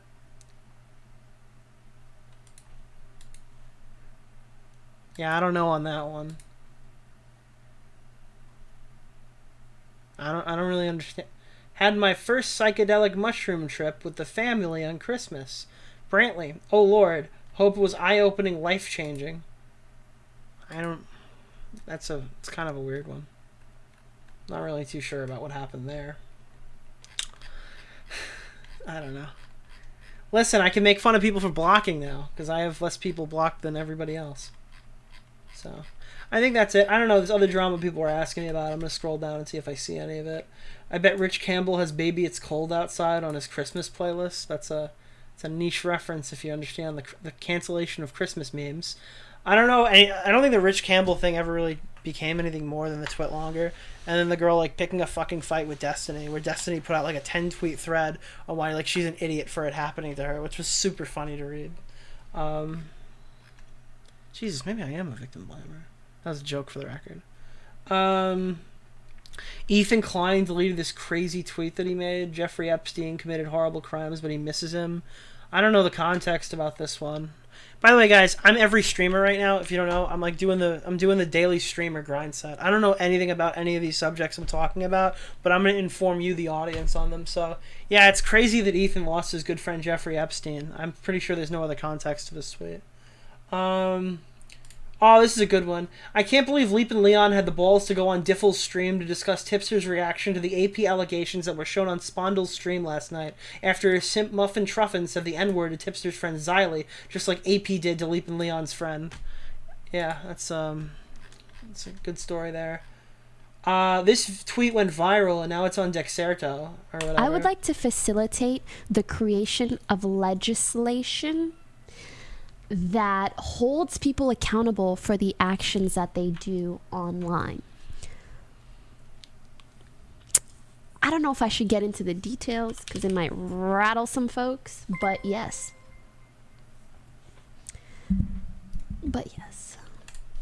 So she went on to talk about stuff like revenge porn, which is already illegal in all 50 states. The only way to really handle a situation like that is to basically hand over your information to your ISPs and stuff and basically forfeit internet anonymity. I don't think revenge porn being spread is something that we should be for in any capacity, if it's actually revenge porn, right? But like, I don't know how we can better handle it the way that it is now. Like, situations, again, like, I totally agree. We ought to do something about swatters. The problem, we can't get swatters. We can't find them. We can't prove they did it. They're doing like robocalls from like, I don't even know. I just know you'll never catch a swatter. If you catch the swatter, I'm pretty sure it's easy to work from there. But nobody's ever going to catch the Kempful swatter ever.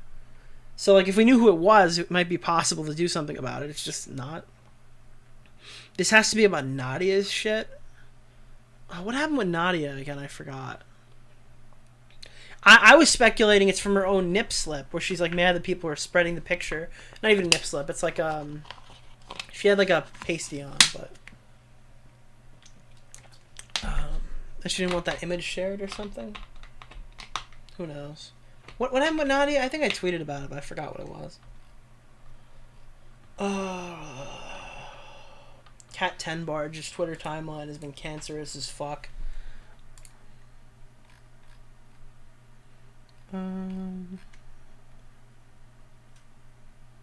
Okay, this is the tweet. So this is the person who was accusing fucking Rich Campbell, right? So apparently I'm an idiot for not knowing the person I knew for several years was a literal rapist, and not for assuming that he would force himself on me. I mean, I'll take this advice and just start assuming every man is a rapist, but I thought y'all hated when we did that. So Destiny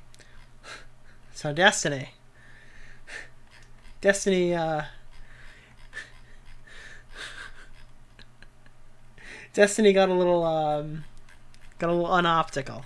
Oh, Destiny doxed. Oh, Nadia was when he doxed the donor. Yeah, I gotcha. Yeah. Why would you ever send a personal message to someone unless you didn't trust them? It has nothing to do with every man. You knew this particular one was a fuckboy. Would you want to come chill here? It's okay. I don't think that's something I'm comfortable with. What kind of pic is he asking for? Send me a pic. It'll help me stay up. Lol, Rich, seriously? The question is rhetorical because your laughing response shows you already know what kind of pic he wanted. You already know what he wants, and you already said you weren't comfortable going over to his place. I'm dropping blank off of the village, I think. Okay. Is that okay, or should I just stay in Manhattan? Come over. You're going over to his place at 12:40 a.m. to a person you said you didn't feel comfortable being alone with. His career on the Call of Duty desk or whatever in Columbus, Ohio is a disaster from there without going into extensive detail because that would be required to explain it. There were several times during the 4 years he made it clear he viewed me as a sexual object. Why are you lying and implying he was a nice person that you knew for several years when you also said that he treated you like a sex object? Holy fuck. Okay, I didn't read this whole thing, but that was kind of a banger. He had proved that he worked on being a better person, that he wanted to be in my life, that in October he began his typical antics and begged me to come to Texas around the subathon. I said no, because I didn't think it was appropriate to stay with him, because I didn't want to sleep with him and I didn't trust him.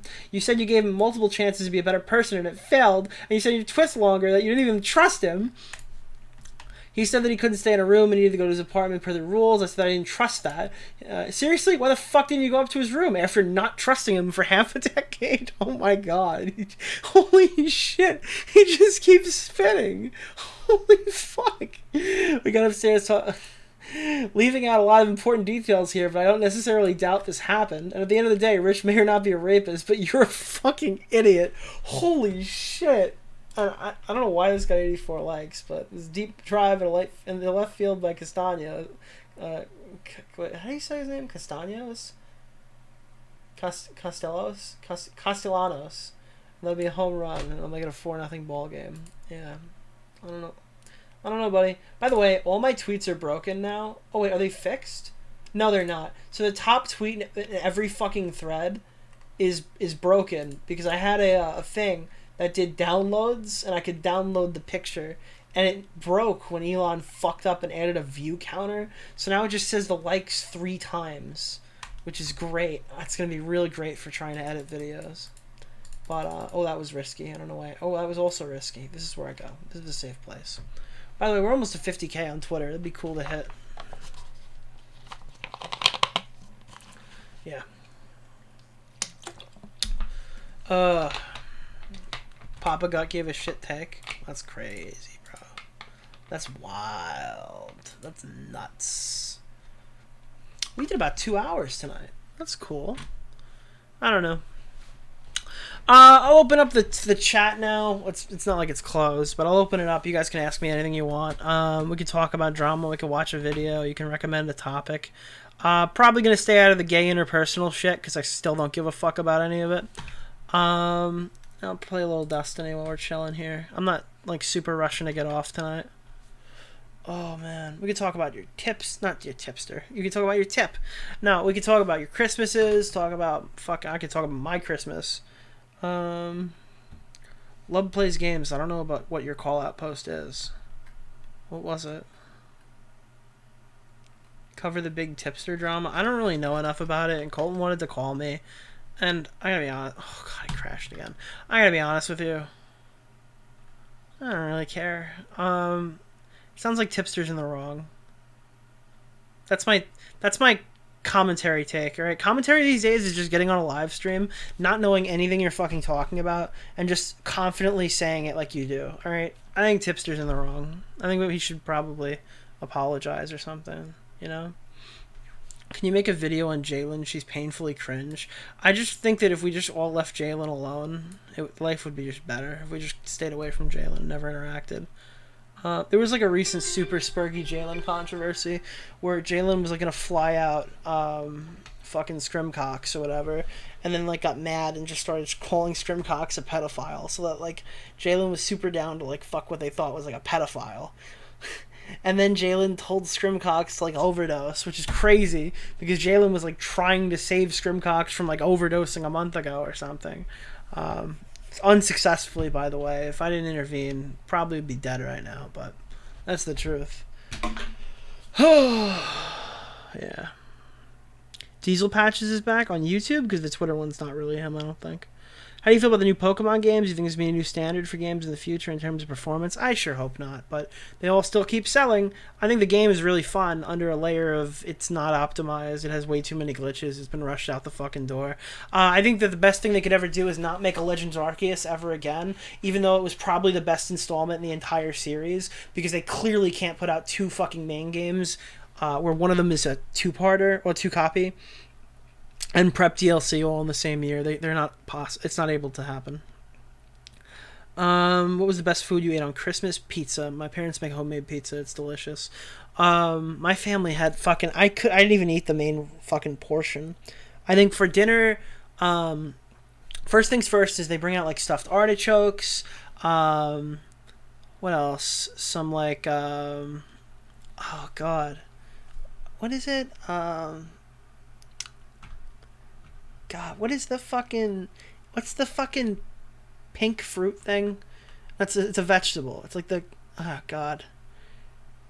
It's not a squash. What the fuck is it called? I'm retarded right now.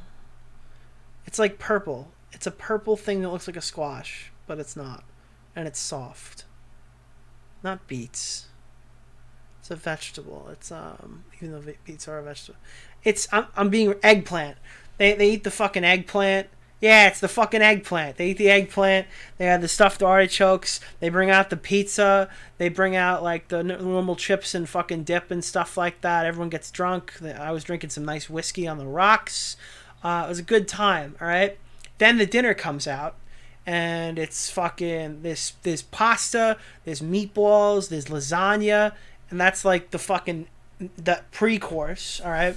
Then they bring out the salad. And then after the salad, then they bring out like roast beef, potatoes, and shit. I didn't make it there. I didn't make it to the salad, I'll be honest with you. But there's like fucking 4 courses of food in my house. Any uncomfortable conversations in the Diorio household? None that I can repeat on Twitch. No, it wasn't that. Nothing really nuclear happened. I think one crazy family member who I don't really interact with much made a comment going, "We're really lucky. We don't have any of them transgenders in the family so far." That was kind of funny, but that was pretty fucked up, to be honest with you. But I don't know. It's old people are funny. All right, I don't know. Funny. That was probably the worst thing that was said at dinner. It wasn't a dinner though. It was just a passing comment. Look, I got a real right wing family, buddy. I got a real right wing family. All right. Not a real all right. Not a real right wing family, because actually, I got a real IRL right wing family. When I say a real right wing family, people think they're like fucking like neo Nazis, because online the far right is really far right. But like from like a casual IRL perspective, in regards to what I typically run into, because I live in a pretty right wing area, they're pretty right wing. That's what I mean by that. Like probably people you'd see in like Buffalo and stuff are pretty right wing too. But not like fucking Hitler Heiling loving yay Nazis. Have you seen any Tom streams? No, I haven't caught any of them. I don't, dude. This is what I've been watching, bro. I've been watching Bob Wolf from the Wolf Den. I've been watching Elliot Cole from Retro Future. I've been watching Woody from Beat 'em Ups. I've been watching Scott the Woz. I dropped $400 on Scott the Woz merch for charity.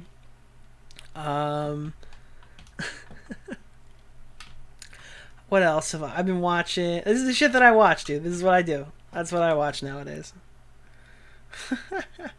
Nick, you've become an empath. True.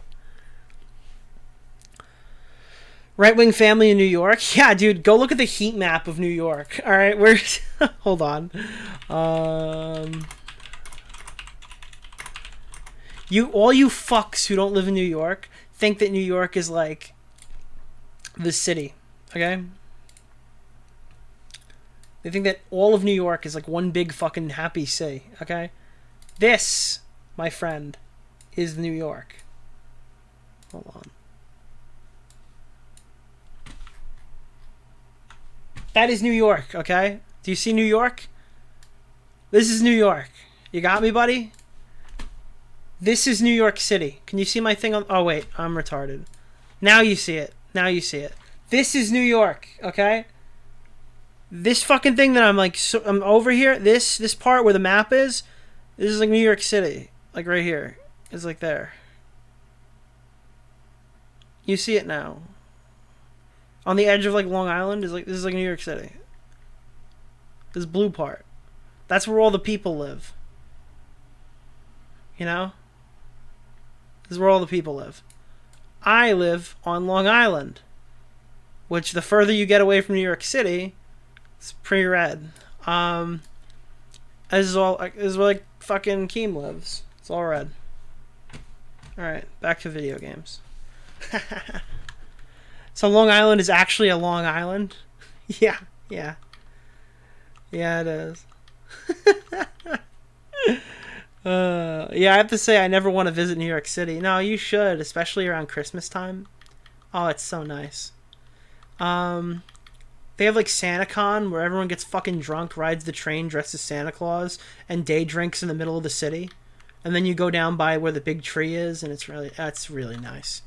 Look, I was in Nashville recently, and I was walking through, and I'm like, I'm kind of underwhelmed. Maybe I'm like... Because the best parts of Nashville is like every block of New York City. Not in terms of things to do, obviously. The Nashville Strip is really nice. It was fun being there. But like in terms of like how big the buildings are, how many like fucking places you can go, how much shit's around. Yeah, obviously like homeless people are like a big Debbie Downer or whatever in New York City. But New York City is really cool. It's actually pretty dope. Being able to get access to it quickly. You know what I'm really excited about? A friend of mine was able, not a friend, a family member of mine has decided that we're all going to rent out a luxury box in Madison Square Garden for a Ranger game. So that's gonna be cool. One of the boxes or whatever, and it's gonna have like catered food and shit. And it's really cool. It's gonna be really cool. I know you guys aren't sports ball types, but I've done this in the Islanders, like back in Nassau and stuff. I've been on the glass. I've sat in a lot of places in Madison Square Garden. On the bridge, there's a bridge in Madison Square Garden that overlooks the middle of the fucking stadium. That's awesome. It's like really secluded too. There's less people around when you go down, or there's like bar seating and you can get food like 2 steps away. I did that for the Drake concert that I went to. But I've never been in a box in Madison Square Garden. That shit is gonna be fucking cool. And I'm going to provide no other information on that until after I've already gone. Because I don't want any fucking weirdos ruining it by like getting me in trouble. No offense. But yeah, so that's awesome. And I'm like really excited for that. So yeah, that's what I have to look forward to, is my next excursion to the city, probably. Oh, you ever see Spider-Man swinging in the city? Only in my video games, buddy. Spider-Man 2 is coming out soon, next year. And my new Sony setup that I've put together, which is way overkill. Way fucking overkill. It's gonna look real good. My TV is better than my computer monitor now. I unironically have a better gameplay experience on my fucking TV.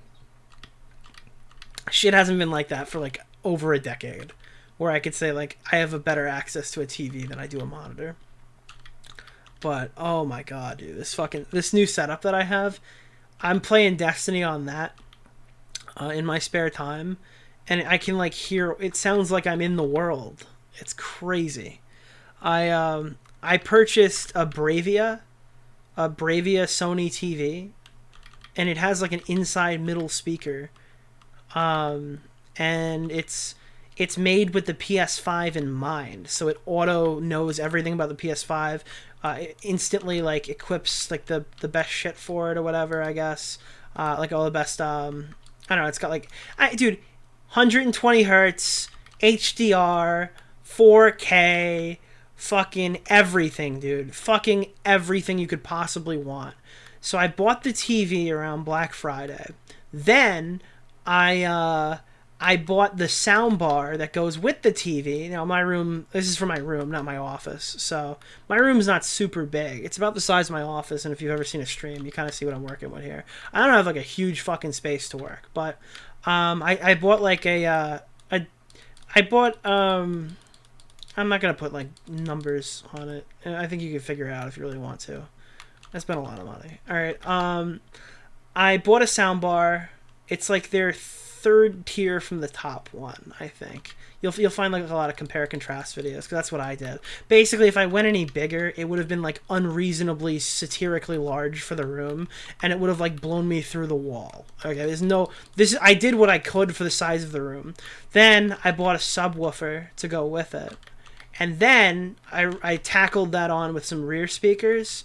They sell these, and then, by the way, this is all Sony, all from the same line, all made to work together. I got these rear speakers with like up firing, like a top speaker on it too. They're wireless. They're really good. They're wireless, or they could be wired and shit like that. But they look really nice. So all in all, I have like 360 audio on like an awesome gaming TV in my room, and it's like, it's fucking me right now. I can't do anything else. I just want to sit in there all day and like watch TV and play fucking games. It's like actually bad. And honestly, I mean, I don't know. Dude, basically most of like Christmas was people walking in my room and asking to see my fucking setup, because I had all this done around like Black Friday, and because I thought like the only way I was going to be able to purchase all this shit like at once is by like, I'm gonna save probably like $500 or something if I buy it all around the same time. So that was my plan, was to get it all around there. But like everybody was super stoked. I fucking brought my uncle in, and he's like, hey, let me see this. How good could the bass possibly be, or whatever? It like vibrates my floor. All right. When he flinched, he fucking flinched. My uncle flinched when I was playing Little Drummer Boy on this fucking thing. I'm not even kidding you. All right. It's insane. It's awesome. It is a fucking. I'm waiting to watch Avatar or Black Panther on this to really fucking, because I have to see a movie I haven't seen yet, and that's my play. All right. So I got that set up. I put my PS5 in there. It's all PS5 and stuff. And all right. You guys want to hear something fucking disgusting? You want to hear a disgusting fact about me? I didn't know. I was unaware. I was completely I was struck with a completely unexpected scenario. Did you know there's a reward system on Microsoft? So like every time you buy V-Bucks, it kicks you back a few rewards points. Did you know about this? Did you know that you could go on and use it to cash in gift cards? I didn't know that. I don't know when they started that. So I jumped on and I had about $550 to $600 of free money.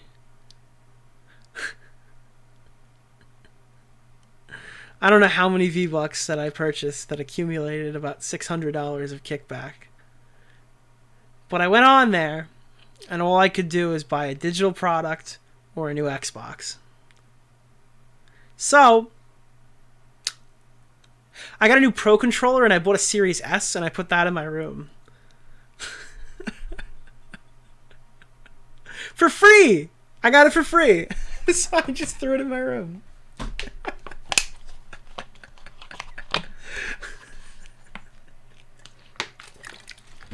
Yeah, I don't know.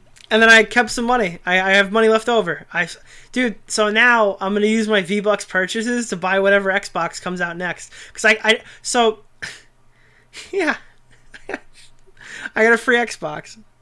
I could have bought the knives with that money. Yeah, I could have got the Kamikoto knives. Yo, I went on this whole tangent about how people don't just throw money around like it's fucking nothing. And I'm explaining to you how much money I've wasted in the past month. I mean, I don't think I wasted it. I'm pretty happy, alright? I'm pretty happy. I got a lot of stupid shit too, though. I like redid all my shelves and stuff. I bought those Pokeballs. The Pokeballs were a bad purchase. That was a bad purchase. I'm making fun of the Kamikoto knives guys while I spent $200 on metal Pokeballs that have like touch sensing lighting and shit. To be fair, they're like statues. They're supposed to be statues. They're not like meant to be thrown at people. It would like kill somebody. But yeah. What did you guys get for Christmas? None of this was stuff I got for Christmas. My Christmas gifts were much more boring. Well, except for the hockey game. That was a gift. The hockey game was a gift. But my Christmas gifts were like a Bluetooth speaker and stuff, you know.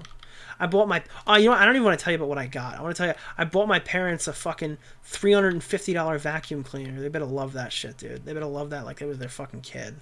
Right? And I got them new chargers and stuff. Got them moved over to the MagSafe iPhone chargers. They're very excited for that. Yeah. I upgraded their vacuum cleaner. They were pretty fucking stoked. Oh, man. Are those Pokeballs made in Japan? No, they're fucking made in fucking Thailand, alright? They're knockoff Pokeballs. They're not made by... No, they're made by the Wand Company. I don't know where the fucking Wand Company makes them. You guys got socks, underwear, and cash. Cash money. That's cool. I got inline skates, but they're currently stranded in Chicago. Oh, that's kind of sad, but the skates are cool.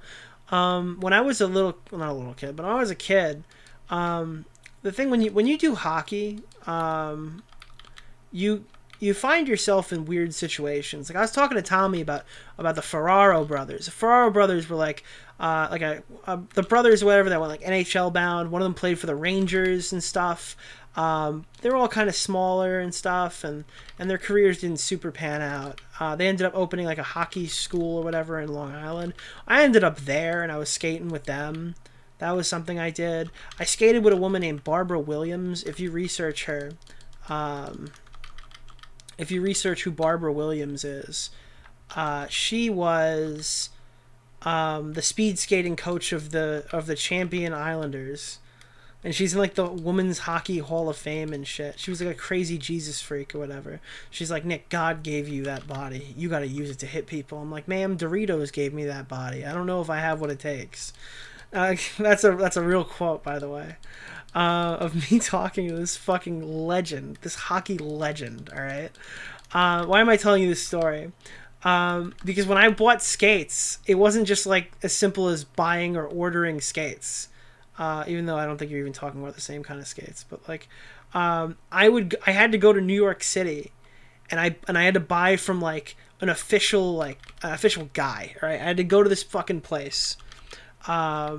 I had to go to this place, and I have to go in. It's like a small shop or whatever, but you know it's legit. And then the guy who went in before me was Sean Avery of the New York Rangers, okay? To buy fucking hockey skates. I wasn't, like, good at the game. Like, I mean, I was good enough to play, like, D4 and D3 in college and roller hockey and stuff. And, I mean, I played on high school teams and stuff. But, like, I'm not, like, I wasn't good at hockey. Like, people are good at hockey. And I end up in these fucking like, this is what hockey is. You just, like, in New York, you just show up at all these weird fucking places. If you don't know who Sean Avery was, he was a New York Ranger, a very famous one. Total instigator, very funny guy. Sean Avery is, honestly, they could make fucking... If I wasn't making YouTube videos about drama, I'd be making YouTube videos about shit like that. That guy was nuts. I loved it. God made Nick overweight. That's fat acceptance right there. True. And yeah, hockey was always a sport that was like the most expensive onboard sport that you can. So the only people you played with were like rich douchebag assholes. I wonder how many people would be like awesome and good from like America if hockey was like a more streamlined sport. Like, dude, everyone can play soccer. Soccer's the cheapest shit sport to play. I played it when I was a kid. I sucked at it. Right? Everybody can play baseball. Baseball is the cheapest shit sport to play. Like, that's an opportunity everybody gets. To get ice time, though, to get practice time, to play 28 games in a season, that shit's fucking expensive, dude. You have to be like a real fucking douchebag to make your fucking parents pay for your hockey as a kid. Which, of course, I was. Would you go back to sports if drama was more? I mean, I don't have a background in sports. If I could, I might, but like I can't. So that's not even an option. I have more luck if I went to like movies and stuff and made like Mauler type videos. That would probably be my best one. Thought on that Mitch Miller debacle? I don't even know who Mitch Miller is. Is hockey more expensive than lacrosse? Oh, 100%. Yeah, lacrosse was a cheaper sport. Dude, New York has a huge lacrosse background. There was a kid who I played with. I'm not going to say his name or whatever because you probably could Google who he fucking is. But he was like a D1 prospect for roller hockey. He's like a top-ranked player or whatever. And he was sitting there going like, do I play roller hockey? Do I play ice hockey, which is probably a little bit worse? Or do I play lacrosse? And he figured that he'd get the bigger scholarship if he went for lacrosse. But he was like a ranked roller hockey player. It was crazy. Imagine being that athletic where you can kind of pick what sport you want to play. I don't think he ever went professional. He wasn't tall enough, I don't think, to go professional in the sport. But he was really good for what he was. Didn't you say as long as no one stops you, you'd have a video by the end of the year? Is that coming? I don't know, bro. I have not been super productive, I'm gonna be honest with you. I've been fucking oogling and ogling at my fucking audio setup. I don't know. I don't want to sit here and be like, well, I have every intention to make content. Or like, I have every intention to post things on time and stuff like that. Because, I mean, I don't think anybody gives a fuck. They just care if the video comes out. And I don't mean to sound like super Debbie Down syndrome about it, but like, I don't know. I'm not like in a bad place with content. If anything, I'm in like a lot better place than I was like a month ago, or even when I was talking about that. I've been enjoying it a lot more recently. My plan is, my soft launch plan is that I'm gonna go and rework all my member stuff and wipe it and make sure nobody's paying for it. I mean, I don't think anyone's paying for it right now anyway, because I wiped it a few months ago, but I'm gonna wipe it again and try to make like a one-tier purchase for anything to support my channel or whatever, and I want to treat it like a donation. I want people to know they're treating it like a donation, so I'm not like going like, we're a family, you should donate to me and stuff like that. And I want to launch all of that after a second video returning to imply that like, not only like, okay, now I'm gonna come get my easy paycheck, but as like, this is my commitment to like longevity. All right, if I can get 2 videos out, I feel like I'd be able to launch members and pay buttons and stuff like that. And at that point, it would be like I'd have a commitment, I guess, that I would have to like push myself to do. A soft commitment, one that wouldn't get me exposed if I miss it. But at the end of the day, like I would have like a reason why I need to put this content out. And I think that would be like healthy for me in terms of actually making content. I think I need that like extra push, that like leaning over me or whatever. I would have to have this like, I would feel kind of bad if I didn't post. I think I need that. Then why I'm bringing up that as well is that I would probably want to launch Discord back. Like I would actually want to use the paid server in some way, shape, or form. I really liked how Half Baked Podcast did member streams where people can call in and chat, and I think that's an easy thing to do. I think that like the point of launching a members thing would be that everyone would have access to it. I would do one members only stream per month, and then I would do a pre-stream that would be anywhere from 45 minutes to an hour of just taking calls from people and stuff like that. And I think that's a good reward that doesn't take a super high amount of effort on my part. One that I know I would be able to do every single month. One that wasn't difficult in the past. That would be how I would handle that. So I would want to do, realistically, if I could just snap my fingers and make my whole like dream setup possible, I would want to do one video per month. I would want to do one members only stream per month. I would want to do one dedicated YouTube public stream on my second channel per month. And then I would want to be doing this 2 or 3 nights a week. I don't know if that's possible. I don't know how or when I can do that. And I would probably like to have 2 videos in the tube before I release one. So I could go back to back on a 2-week basis for that first video.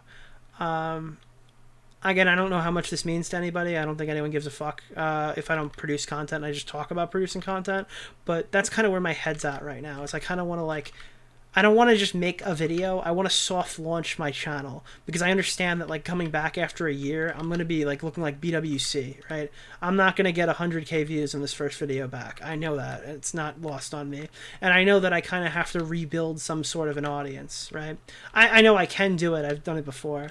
And I know I can produce content that can hit you into the algorithm. Every video is like 1 click away from being into the algorithm. So I'm not like super bummed out about that or really caring too much about it in general. I just know that I would have to work to get back there, and that would take like effort, and I intend to do it, but I want to do it right. So that's the honest truth about it, though. You know, if I'm like not jerking you along a little bit, that's where I'm at. So I hope that was a satisfactory answer to that question. That's where I would like to be. What do you got? Wait, movies with Big B? I would love to make content with Big B. I don't know how around Big B is with content right now. He's got his own video that he's been working on for like a year. Didn't Augie say he's doing after hours before the year's end? Augie, I think that like Christmas is a time that like fucks everybody, where they like are totally intending to do this type of stuff.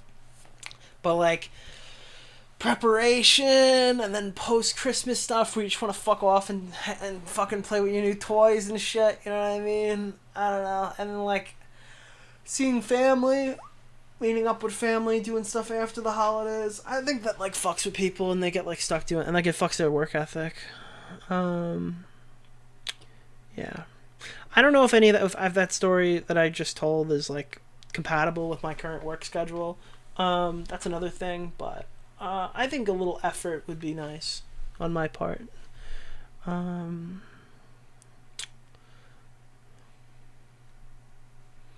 you talked to Vega? Right? Not really, no.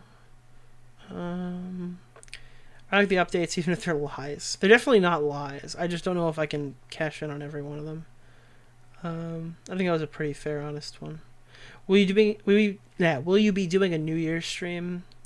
Here's the deal. Of course, my parents are hosting fucking New Year's. So, that's probably a no. I would say that's probably a no. I don't think that's gonna happen. I wouldn't be against popping on somebody else's stream for a little while, but my family is fucking loud. They're loud people. You should interview with Bunty. That'd be fire content. Yeah. That'd be funny. Scott Schaefer's gonna come for Bo Blacks next. That would be fucking hilarious. Bo Blacks did a... I don't want to like blow up his spot or anything like that because I thought it was really funny. Other people were a bit offended by it, I will say myself. But Bo Blacks did an AMA on the H3 subreddit when he was stuck waiting for his flight from Honolulu. And there is some spicy meatball shit in there, and it's really fucking funny how, like, oh, God. I'm sure Keem isn't happy reading some of that stuff on there. It was pretty fucking funny. I urge you to look it up. If you go to the H3 Reddit and search on Boblax, you can read the whole AMA. People who don't even like Boblax are asking him a bunch of questions, and he took the answers pretty well. I thought it was pretty cool. I mean, now, of course, I couldn't do something like that because I'm banned, but he did an AMA on Reddit. Boblax. Funny? I don't know what funny is in reference to. What part of that wasn't good? I saw some of them on Twitter. Yeah.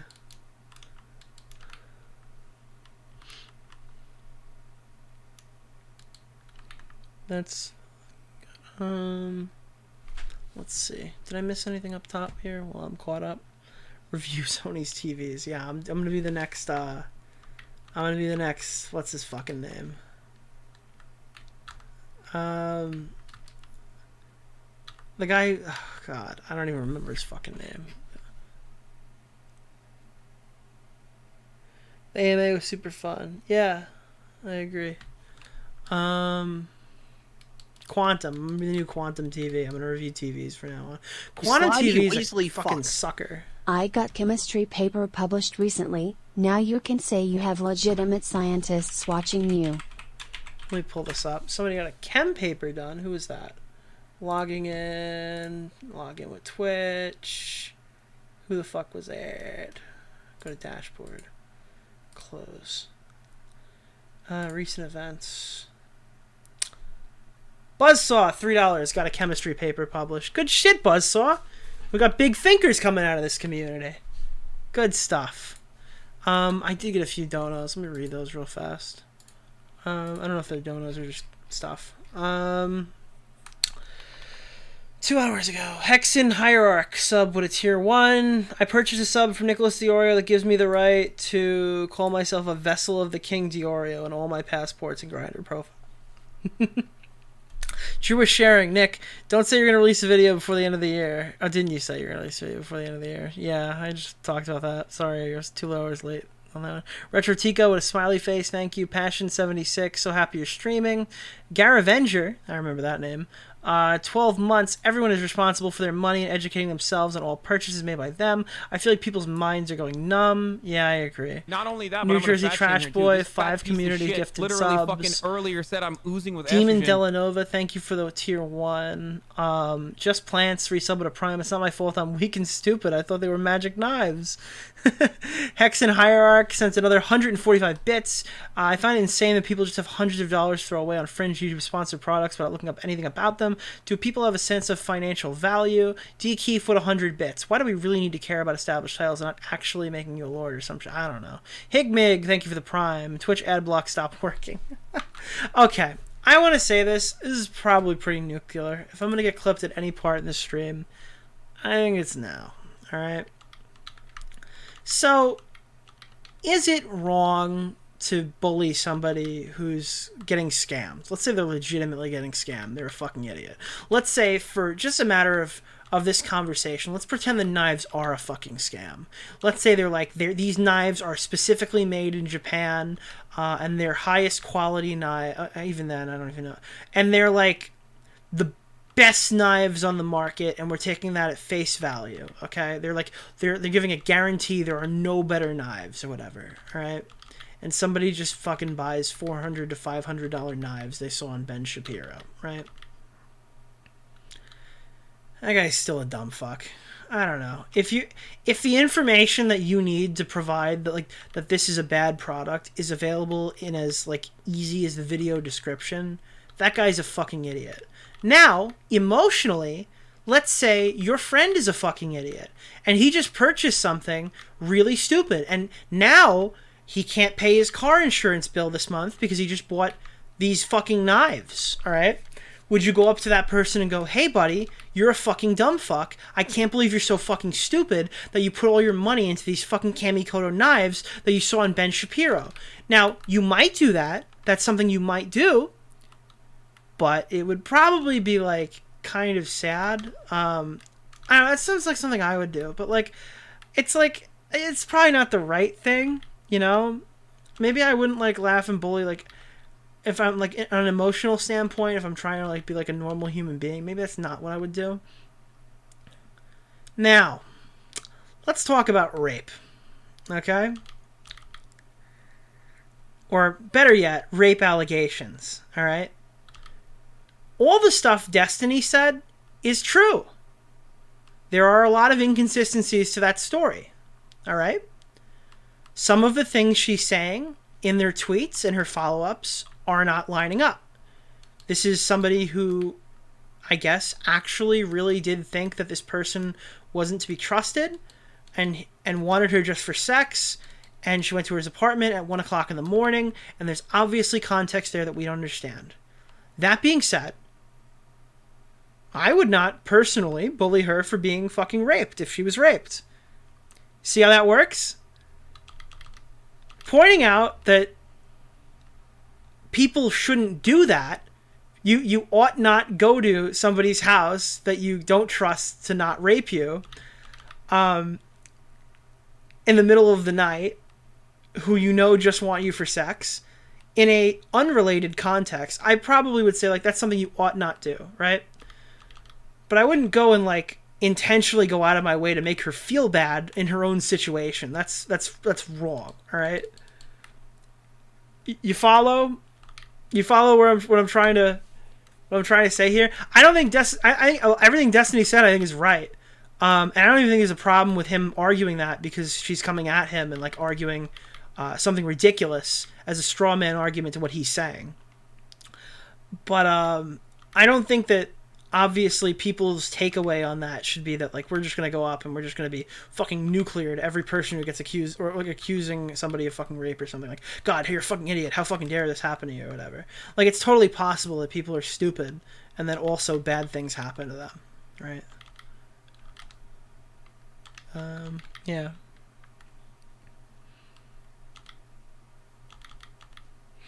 That was a change law from knives to rape. Yeah. I don't think scams and rape are comparable, but I get your point. No, I don't think scamming somebody and raping somebody is the comparable part. I do think that, like, the actions people take to fall victim to, like, a predatory... Like, scams are predatory, and, like, fucking obviously, like, sexual assault is, like, predatory in different ways, right? But at the end of the day, like, this person is trying to put you in a vulnerable position to take advantage of you. And that's kind of the same in both situations. Yeah.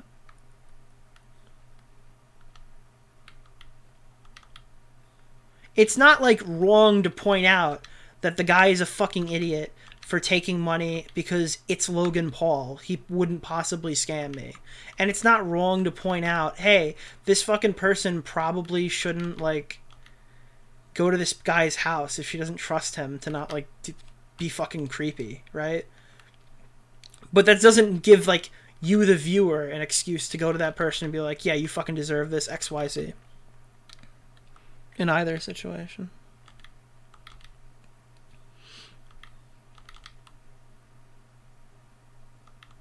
Yeah.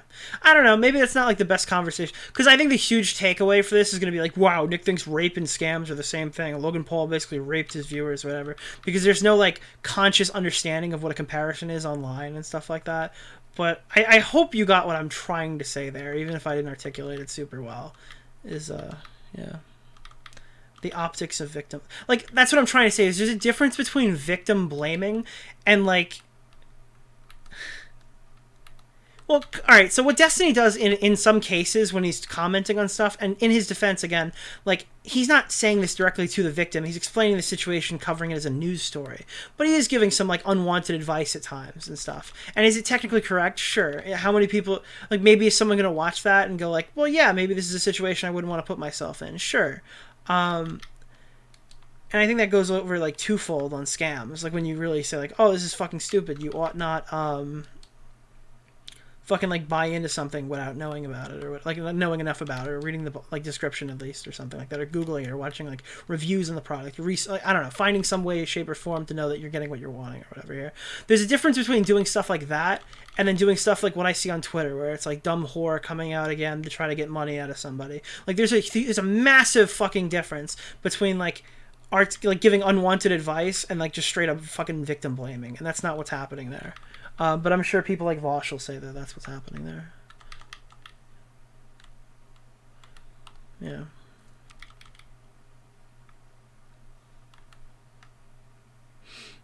It's understandable. Good luck explaining to people. Yeah, I know. I know.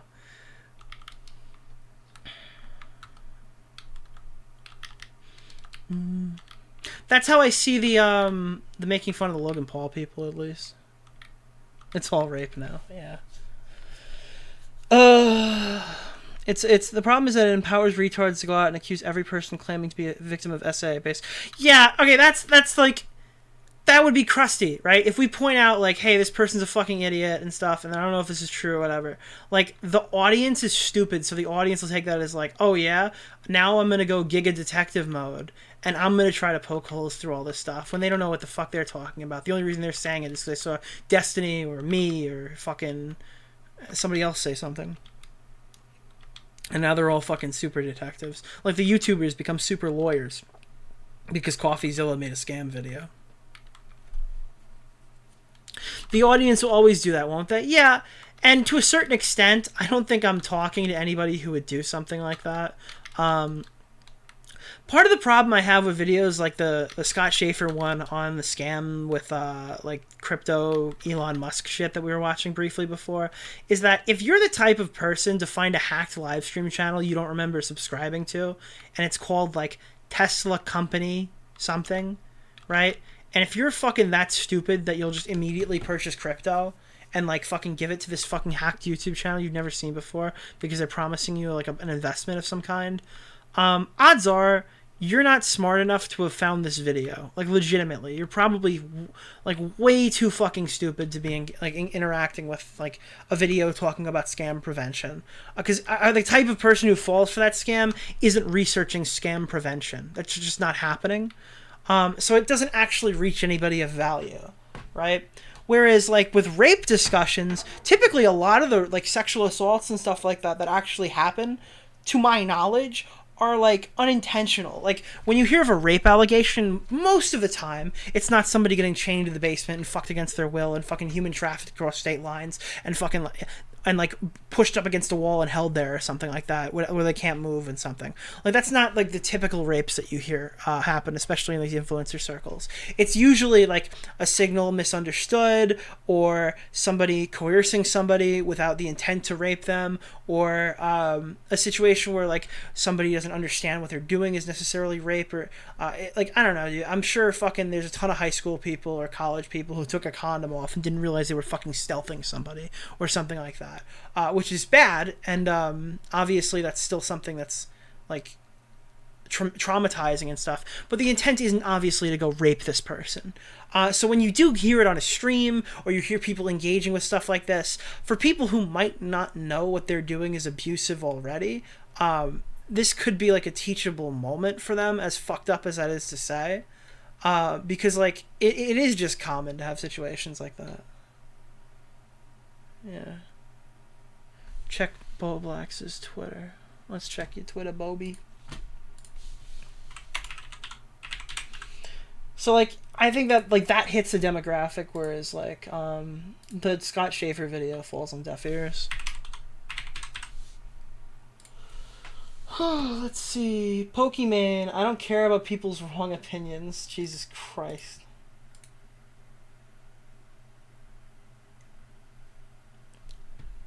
That's wild. Dude, people are... You know what Keem sent me before? I'll tell you. Keem sent me, like, Salvo getting accused of, like, cheating on his wife or some gay shit. Alright. It's crazy. I don't believe it's real, and if it is, I don't care. That's not news. I'm sorry. It's not. There's nothing about that that's, like, newsworthy. That's the kind of shit we're not covering in 2023. We're going back to covering actual content.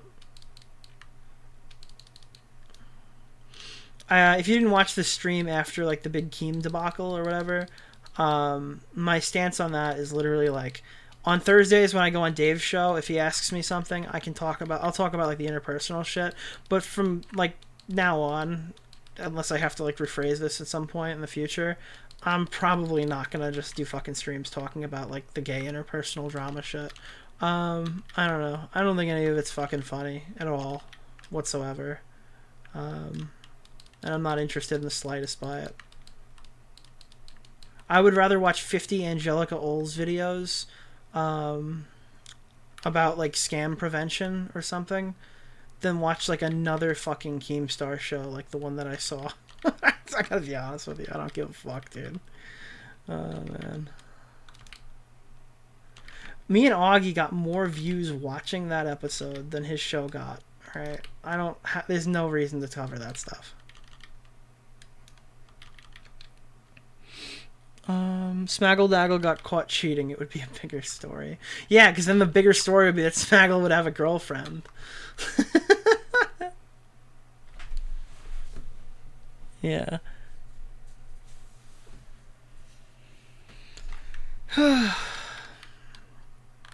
Yeah.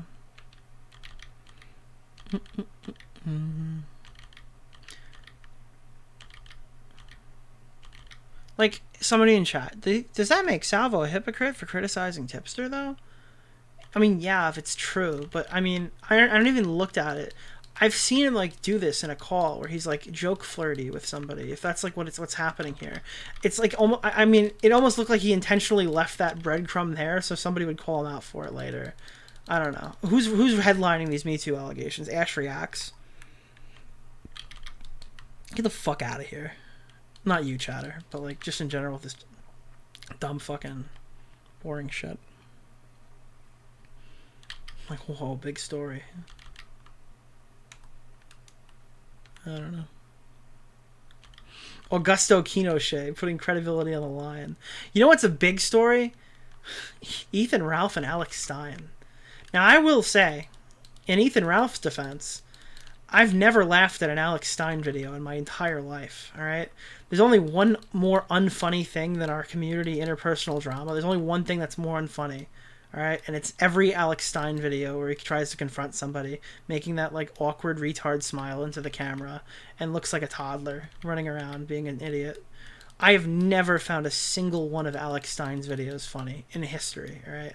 Not the one where he brought the homeless guy into the fucking, Barstool Sports because he's mad at Dave Portnoy or something, or some cringe shit like that. Not the one where he awkwardly runs up to Destiny and looks like a fucking loser at a convention. The funniest thing I've seen from Alex Stein is when like he's debating that other woman on like whether he fucked Marjorie Taylor Greene or something. That was like the funniest shit, and it was on Ralph's show, and like they were pushing it. That's why it was funny. That being said, Ralph lives in Mexico or something now, which is crazy. It's fucking wild. it's fucking crazy, dude.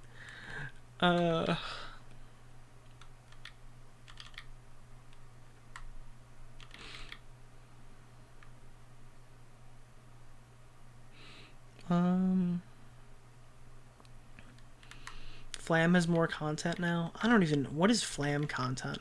Is Flam content just him getting on and talking to people, going a lot, and then crying about me? He was like... he was fighting with a fake Mike the Bike account on Christmas. I was making some crusty Christmas tweets, so I'm not judging anybody for doing drama while the family's there. But holy fuck, dude. This guy's like crying about me on Christmas. Like, it's so funny. I don't know.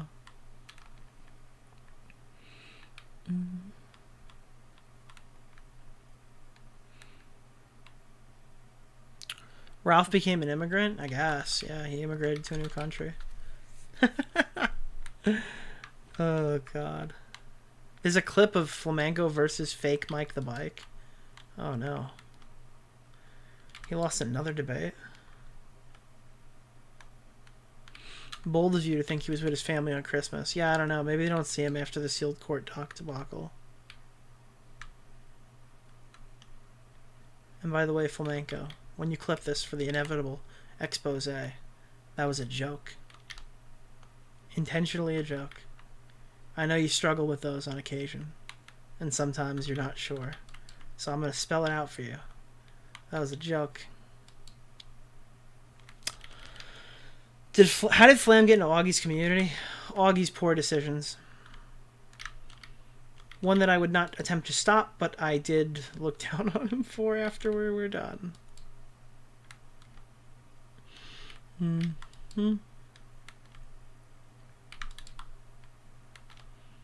Listen, buddy, I didn't know the weird crazy stalker from the kill stream would be the next big up and coming commentary channel. That was not what I don't think that was in the cards, and it wasn't.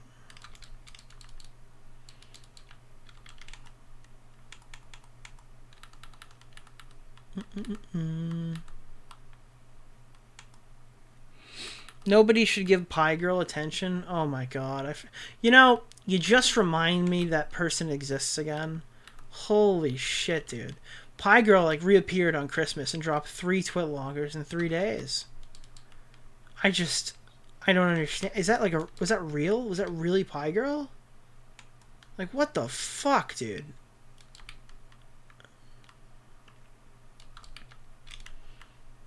That was like insane. Like, go the fuck outside. Holy shit. You're supposed to be off the internet. How the fuck did you have enough time to get... I heard that, like, Grayson person got groomed for the, like, 11th time. Like, why do these people have access to the internet? Why are these people's parents not intervening? What the fuck is going on? Like, all these people are so fucking cringe. All the community drama is so dog shit, dude. Holy fuck. Like, people like spurg when you say the internet should be 18 plus, but like, apparently this Grayson kid got groomed 16 times. I mean, like, at that point, we need to shut this down. We need to shut all minors on Twitter and YouTube down until we can figure out what the fuck is going on.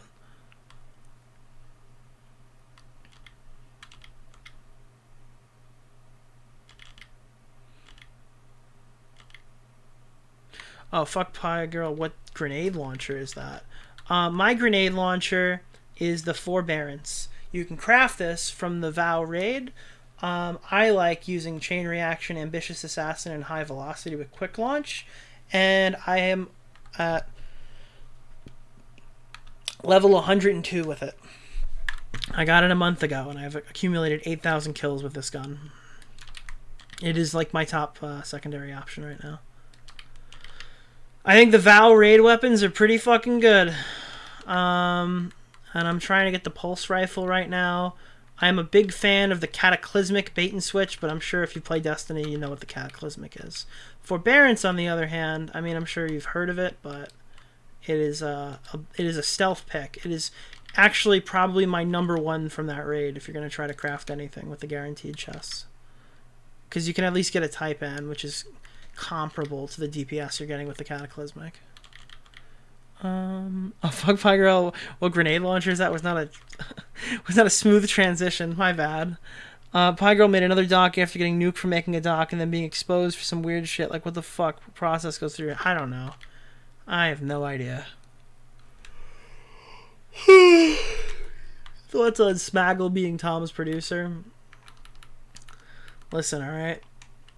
He's never going to get called ableist. That was the smartest decision he's ever made.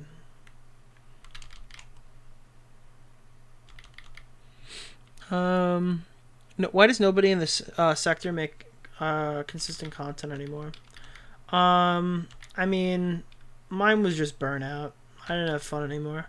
There's no community anymore. Like, so people on Twitter will spurg the fuck out if you say the commentary community's dead, because like then they'll be like, but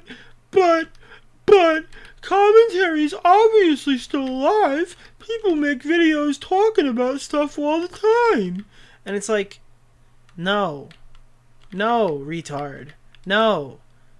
Commentary is not dead. The act of talking about something is clearly not dead, you fucking insignificant, degenerate, retarded animal, okay?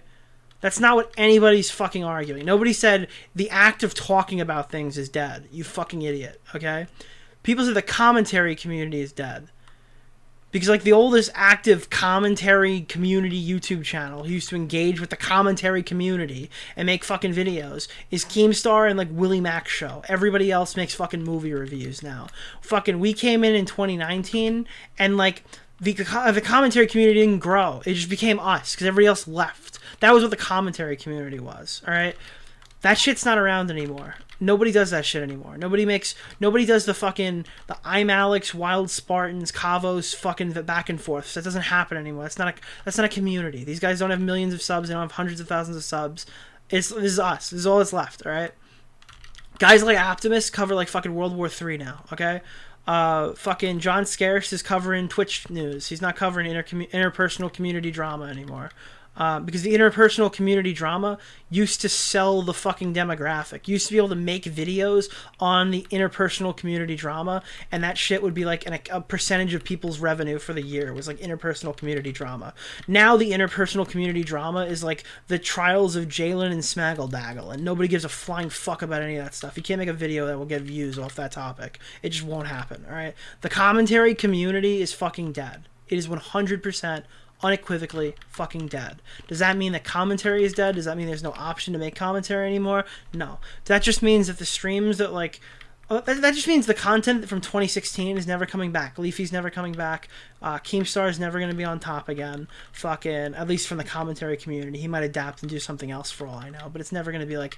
That's why Drama Alert's not posting videos anymore. That's why like none of that stuff's happening anymore. And then we kind of came in as like the new wave of commentary. And now like, no, you're not going to ever see a fucking stream again. Where like, it's like me, Augie, Boblax, Mudahar, fucking... Edwin all getting on and like roasting Chris Hansen. That's probably never going to happen again. I hate to tell you, that's probably the fucking truth. I'd love to be proven wrong, but I don't see that ever fucking happening again. Everybody's going to go move on, do their own new things and stuff like that, and maybe new communities will form around it. But the commentary community is dead. I hope that made sense.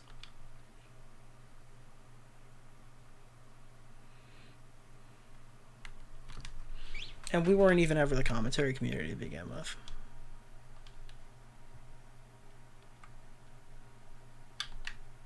We were like emulating the commentary community. We chased half those guys out because they were accusing each other of rape. In Boblax's AMA, he's sick of Keem joking about his autism and taking advantage of it shots for Ethan. You think he has a good point? Yeah, sure. Yeah. I think it's funny that like guys will do stuff like people will be performative on stream. They'll be like, "Whoa, I don't want to say the word retard. Oh, it's gonna make people upset."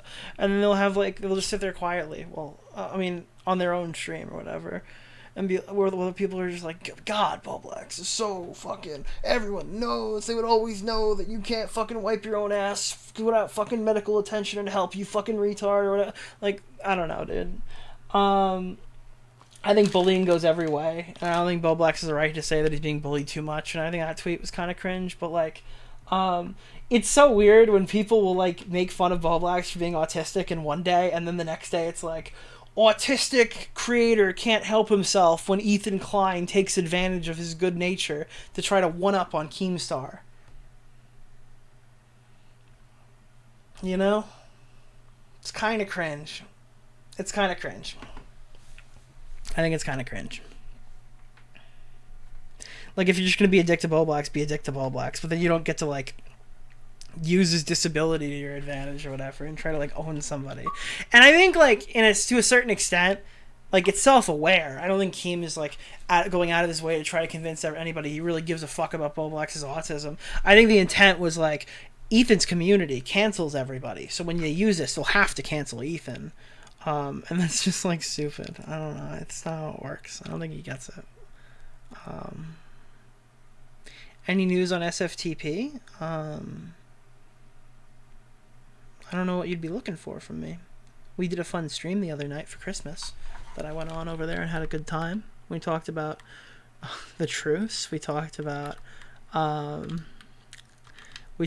the fight. We talked about baseball and hockey and everything. It's a good stream. You should watch it. Tommy's obliterated while I'm there. It's great. Taking advantage of him for content.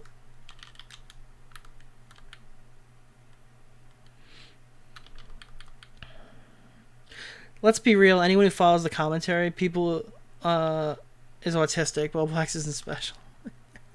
Yeah, I'll be honest. I mean, I wonder how many people are actually neurodivergent, but because of the way Boblax is treated, they're afraid to say. That would be interesting. Could you imagine how many people, like, in a couple of years, they're going to come out of the closet as autistic in, like, the movie community and stuff? And they're going to be like, yeah, dude, I watched how they treated that Boblax guy. Could you fucking, that would be so funny. That would be so funny. Fucking clip this and post it if that ever happens, if somebody comes out as autistic because they're afraid of being treated like Boblax. If Boblax was, like, taking hits for everybody silently. No one's streaming much lately. It's the holidays. It'll come back. I think January is going to be a new start for everybody. It's a refresh back to bad ad rates, and people are going to realize they can't coast off the money they're making anymore. The tech drama was the least interesting to come from the community. Unfortunately, not a lot of people agree with you. People really want that drama to come back. I don't know. I agree with you, though.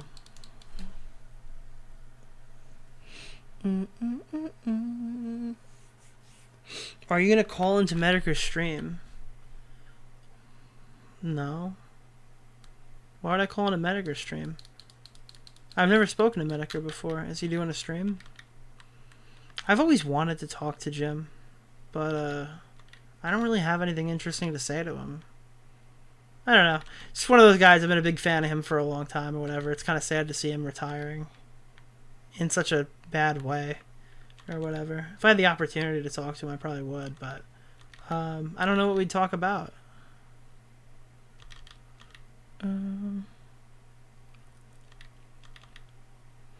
Jim is doing a final stream. Yeah, I know. That bums me out, man. Jim was a big inspiration for my channel in the beginning. I know that sounds crazy because everyone thinks I'm a super liberal wacko. But, like, Jim was a huge inspiration for me. That's why during the Keffel shit, when people were like, are you going to defend Jim? I'm going to be like, yeah, fuck yeah, I love Jim. And that caught people off guard. Yeah, I don't know, man. It's sad. You can clown on Flamenco with him. I don't know. I think Jim likes Flamenco. Not as much to, like, stay with, like, on good terms with him, but I don't think he would go on and trash Flamenco. If he was going to, he would have before. I think we rubbed Jim the wrong way when I was still new to YouTube. When we were covering, because he was going to cover the Slazo allegations, and we were like, uh-oh, Jim's covering it now, or whatever. And I think he's like, oh, this is kind of gay. And then he just never talked about it. Because we were like, wow, Medicare's involved. That's crazy. And he fucking hates being pushed to cover stories. Like, that drives him nuts. He hated when people were like, you have to make a JF video or something. That was like, he didn't make the JF, even though JF, like, did what JF did, or whatever. Yeah, but the Susie Lou video was, like, entirely, like, the thumbnail was paying homage to the Mundane Matt thing. Like, that was entirely on purpose. It was, the thumbnail was a parody of, which is now not as obvious because the video is no longer up. But the thumbnail for the Susie Lou's video was a parody of Jim's Mundane Matt thumbnail. Like, and then, like, it was a reference, like, when I said, like, Susie, no! Was, like, a direct reference to the fucking kill stream. Yeah. Because of the Matt thing. I mean, I think that one's pretty obvious. But there are people who've heard me do the Susie no thing and haven't heard the Matt, no! It's so crazy. Because it was more, like, mainstream, I guess, than, like, that episode of the kill stream was back then. Your first Ralph video had you taking shots at Jim? Yeah, the thing is, when I made my first... So, here's the context, alright? I started YouTube with Tommy, like, from a commentary perspective, as a co-host, I don't know, maybe June. You'll find it. It's the Boogie stream on Shot from the Point News. I think that it's like SFTP Trash now or something, or like SFTP, or Tommy C. I think the channel's called Tommy C. That's where my first stream is. I think Augie calls in. It's really cool. I don't know. I'll probably post a clip from it if I ever hit 100K. All right, if I ever do that. But back then, Tommy kind of kept me away from the Tonka-related stories because I was new and I didn't understand it and I didn't know I didn't navigate the area there well or whatever. So we kind of like befriended Tonka and he brought me into it around like a little after September, after I made my Nerd City video. I took a shot at Drummer, and then Drummer was like around all those other people, so that kind of got me in the door there. Then I showed up on some Tonka streams and stuff. We like backed him during the fight, which was depressing. And after that, it was kind of just team sports. It was like, because I didn't really know anything about Ralph. Other than like the video that I made. Like I knew what was in the video. I didn't watch a bunch of his show or something. But like only when he would talk about me is really when I knew about it. When he would like make comments and stuff. And then like so I made like the Andy one, and then after the Andy one I announced like a Ralph one, and then I was planning on going to make like a JF one, which I ended up making years later, or a year later at least, under like my actual like current way I make content. But I wasn't super read into the space. We're talking like 2 months of knowledge of anything that's happening, right? Like I was doxxed before I think I'd ever watched a gym video, like in full, other than like the Monday and Matt one and like the Wings of Redemption one probably. But I mean, I watched his whole backlog at one point. The Ross stream is still my favorite stream of all time.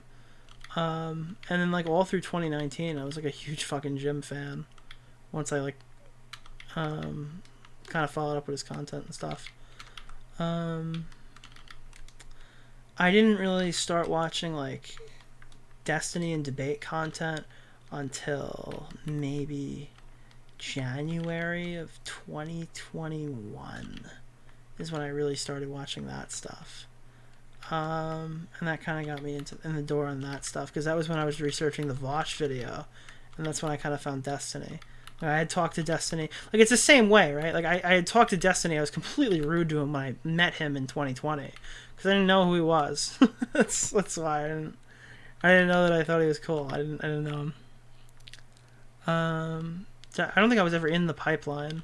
The thing is, like, this is gonna sound crazy. I think that people were probably closer to me when I was, like, back then. Like, you have to understand, like, I'm not like a fucking crazy lefty. I understand that's, like, the going narrative because it's funny to just call me that. I'm not like a crazy lefty. I see, like, a lot of edgy shit, dude.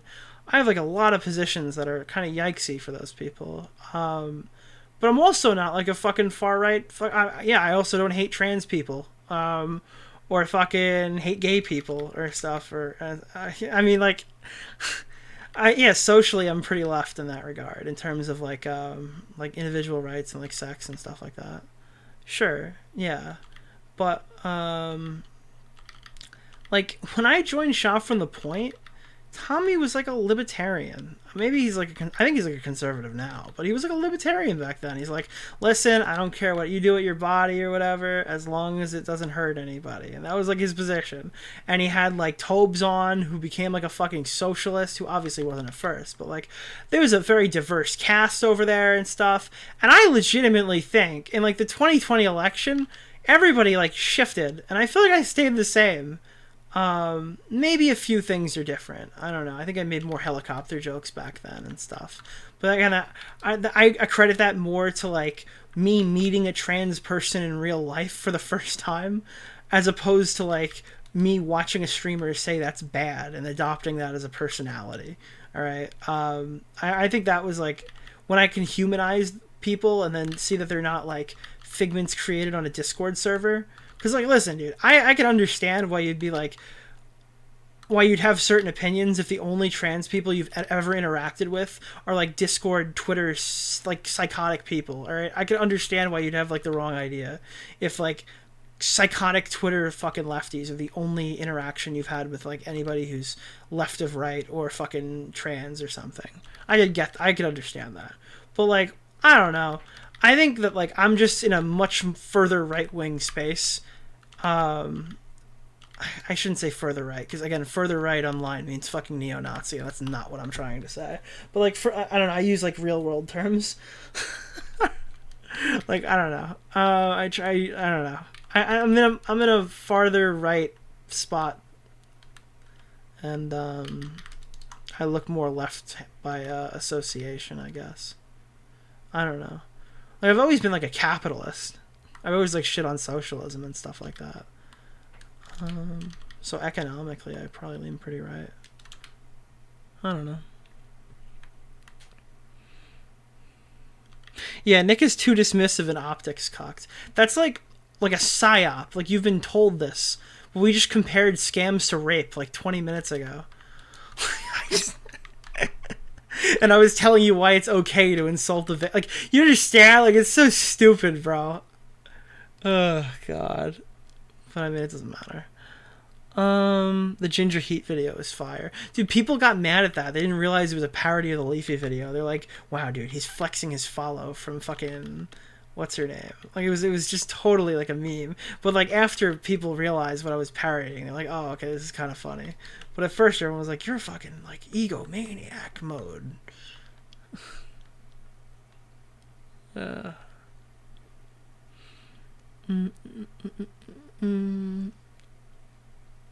Why did Tommy and Tobes fall out? I think that's all public.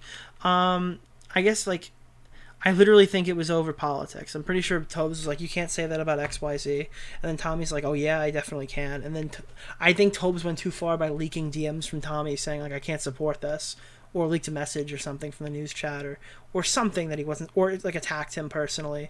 But I think it was a leak. I'm pretty sure it was a leak. And then Tommy was like, fucking, don't bother coming to Germany. I can't fucking believe you're Me Too. This is why when me and Tommy had a falling out, I thought it was about politics. Because it was the exact same, like, response from Tommy. And I assumed he thought I was, like, a crazy cancel culture lefty, which he vehemently denies, by the way. So I'm not, like, pinning him on that. But, that's why I thought it was similar to the Tobes thing. I think he was putting me in a jar with Tobes. Who, by the way, no offense, Tobes is a fucking communist. Tobes is pretty far left. Way farther left than me. Alright? But yeah, Tommy's had like a previous falling out like that. Nixon optics cock. He goes, whoa, buddy, when Augie said the letter N. I hate how that's been like made taboo, because it's funny. People laugh at it. There's clips of it on channels. Like, it was obviously like a bit that we're now like taking ultra super seriously. Or at least some people are. I don't think the majority are. You're going to try to pump out content like Tom's doing? No, Tom doesn't have a job. Tom's job is to pump out content. I can never do that.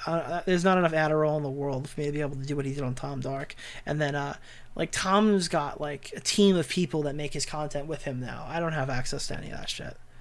Talk about the Connor drama. Was he really going to make a video on your... I don't know. Has there any been news on Mr. Girl's article on Destiny? I haven't kept up. He's just talked a bunch of shit recently. I think he's reached out to a few different people. I can understand why leaking DMs and admitting to rape or something, but politics, like, why? I don't know. Twitter keeps wanting me to like Henry Tate tweets. Yeah. Someone should do a GoFundMe to get Clown out of Mexico. Is Clown in Mexico? Tom also drinks a lot of energy drinks. Yeah, I would die. My heart would just give out. Twitter doesn't seem to think I'm very left-leaning. Yeah, I don't know. I don't know. Part of the reason I don't talk about politics is I'm not super educated on them, so I don't know what the fuck I'm talking about. That's why. It's like I'm so much more... I'm confident talking about all this other shit, because I actually know what the fuck I'm talking about in some way, shape, or form. I'm not, like, even married to half the positions that I have. That's not, like, a cop-out either. I'm pretty sure I'm still gonna land fucking left of center. I just don't think I'm fucking... like, whatever the fuck people are saying that I am.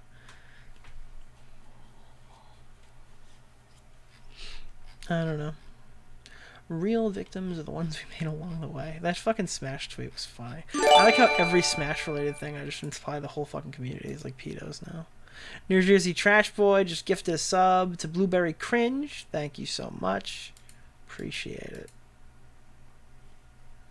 Remember when Augie's community hated Nick? True. That kind of got flipped in one night when I covered After Hours or whatever, and then people were like, "Holy fuck, this is actually a really good episode." Everybody was cool with me after that. Literally everybody. I repaired my relationship with Augie in like not Augie. Augie and me were always good, but like there was a time where I was like, I don't even know if I'm gonna come back on these streams. They obviously don't fucking want me there or whatever. But when I hosted After Hours, it was like one night and everybody was like, I was blown the fuck away. I thought I was gonna get like booed off the stream. There were like tomatoes for the first minute or so, but like after that it was just all positives. I think the only one who had an issue with that stream was like one of those like fucking retards, like these absolute fucking dumb fucks. I forgot. The one who got mad at me, I don't even know if they were mad at me, like the YouTuber was mad at me, but there was one of those like the random e-girl fucking Downy accounts that follow me, who like get like ultra triggered and then like don't say anything negative about me when I unblock them. Who the fuck is that? Oh god. They were the ones that were interacting with like that fucking like the Liquid Nick Fuentes account, and who were like, "Oh my god, you weren't supposed to see that we talked tons of shit about you or whatever." Who the fuck was that? Oh god, I don't remember. It's like a bad take machine. Toddy C, no, it wasn't Cecil. Well, Cecil's one of them, but it was Cecil's friend. Was like, I can't believe that you're making fun of. Do you remember the segment about fat women that I did on Augie's stream? So I did After Hours, and we covered Sinatra Says, his channel getting demonetized, right? And it was, he made like 360 videos in 1 year, or like 380 videos, like multiple videos per day in some cases or something, on like two different fat women. It was like Foodie Beauty and then like the other one, Amberlyn Reed or something. I don't know if those are even the same people, but he made like about like a video a day for like an entire year on two fat women. Somebody who's already been demonetized from YouTube. Somebody's already been hit like from like a mass ban wave through that, right? And made a new channel, made a new go of it. And they were so fucking stupid. They made like that many videos on just two people. Now, like over here, we know like you're putting your channel at a little bit of risk if you're making high profile videos at like 5, right? You can't, it's probably pretty risky to make like 5 videos in rapid succession. So I did a whole segment laughing. I'm like, holy shit, dude, I can't believe this channel got hit. What could they possibly have broken? And like this person got mad at me on Twitter. They were like, actually, I can't believe Nick is pro deplatforming or whatever. This goes back to the fucking scamming, rape, fucking victim blaming argument before. I'm not saying that Sinatra Says deserves to lose all his money. That's not what I'm saying at all. I'm not saying that like he ought to be poor or something, or that YouTube is in the right for like fucking destroying his monetization. I'm pointing out that there's a rule on creator harassment, and this is like the definition of what they deem as creator harassment. Like this is like it. What do you mean? This is the clearest example in the book of what they don't want on the website, and you broke it. Like, I'm so shocked that this happened. Yeah, dude, I think that banning people is bad, but if I uploaded pornography to YouTube and my channel went down, I wouldn't be like, and then somebody went, "Hey, dumb fuck, why did you upload pornography to YouTube?" I wouldn't be like, "Wow, obviously you're for deplatforming." Like, that's so stupid. Like, are you fucking, like, what? Are you fucking retarded? What the fuck are you talking about? But yeah, that was the only controversial segment to my big return to Augie stream, was some absolute downy who makes I think this person makes videos too. Like, I can't imagine how bad their videos are if that was the take they came away with. But it was the funniest thing ever. But yeah, universally liked other than that one person. Thoughts and opinions, that's the one. It's thoughts and opinions. Yeah, that person is like on the spectrum. Maybe they'll come out of the closet for being autistic when they get into a new community that's like safer, after seeing the stuff that Bo Blacks goes through. Yeah. I don't know if that's stupidity or it's just circle jerking, like it's just a political difference or whatever. It's like we have to like organize, we have to be opposed to this because my team says I have to be opposed to this. I can't think about it logically. There's no logical explanation for why this happened. It's YouTube fucking everybody. That's the only excuse. We can't cite a term of service or like how the person was stupid for violating it or something. Because you're victim blaming. Give me piggybacker vibes. A lot of these people do. A lot of these like fucking no talents do. The word thought is censored from me. I think it's just a Twitch ban. It might be something that was banned in the chat a long time ago.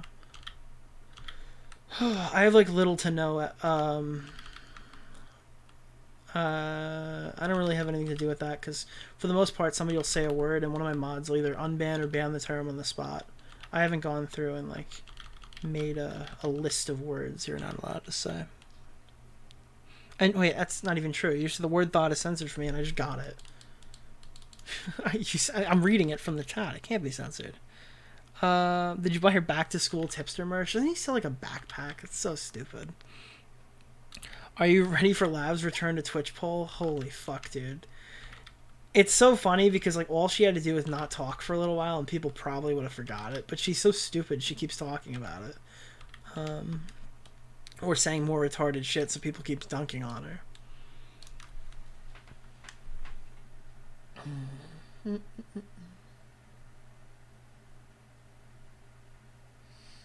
Whoa, I just got a bunch of drops. And none of them are good.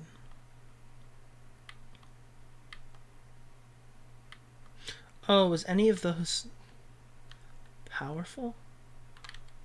No. No, no, no. There's no way. I would be so sad. No, they weren't. Okay, good. Yeah, that was only game 1. I can't wait for my little cousin to go to school with a tipster backpack. Did you talk about the coffee thing yet? Yeah, I think you should do it. Can you make some merch for the... Yeah, I'm not going to read that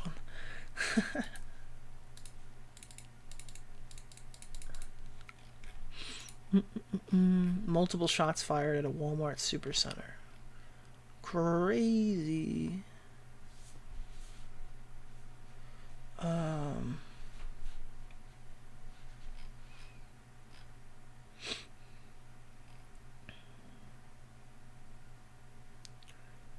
I think Sneeko's going live with the fucking Bill Clinton guy. Is that true? What is this? Nikocado avocado. Watch me say the N-word on my Patreon. That's fucking hilarious. Firefighters reporting that a jet... Oh, what the fuck? Is it a plane in the water? Whoa. It crashed after skidding off the runway. No injuries reported. There's like no news right now.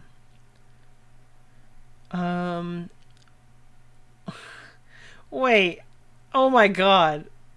Someone posted a picture of the fucking Libs of TikTok person, and they literally do look like an evil version of Taylor Lorenz. That's actually so funny. I can't show that because I think it's still... I don't know. Is it still considered a dox? I guess it's sharing a dox material or something. Unless they're like publicly out there with their face now. I don't fucking know. I don't follow Libs of TikTok. That person's psychotic. Like there's like... It'll be like one solid tweet of like, this is probably pretty fucked up. And then like just 50 tweets about just hating trans people. I think I saw The Quartering try to do a Libs of TikTok where the woman was just like, yeah, I think that we should be inclusive. He's like, look at this pedophile. Retweet if you want to stop these people from being in your schools. It's like, what the fuck, dude? What a fucking piece of shit. Oh, God.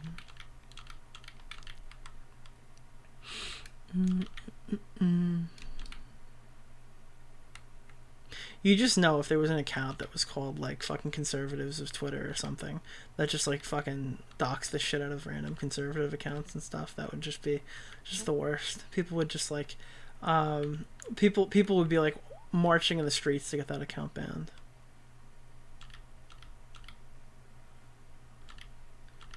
Maybe dox isn't the right word in every circumstance, but yeah. Could you imagine though? It's just like every time somebody says something like the N-word, there's like an account that goes around and it's like finds their job or whatever and tweets out like, would you really want to harbor this racist or something? Dude, people would lose their fucking minds, bro, if that shit happened. It's like, really? Do you really want people who have a prejudice against black men working at this auto shop or something? Which obviously I would totally disavow because I'm not like a psychopath, but I think that both things are pretty bad.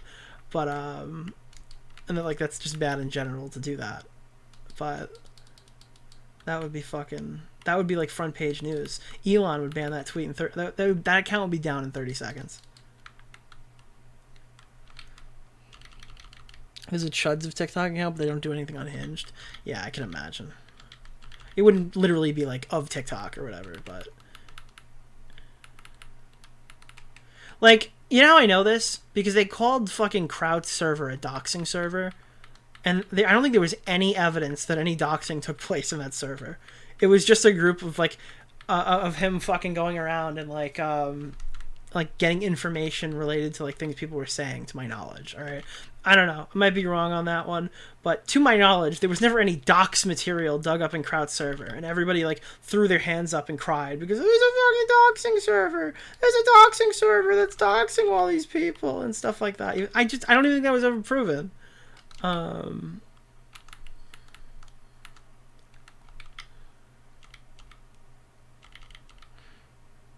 you have a New Year's resolution? My New Year's resolution is to gain even more weight, dude. Last year it was bulking season. Now it's like giga bulking season. We're gonna get fatter and fatter, dude. That's the goal.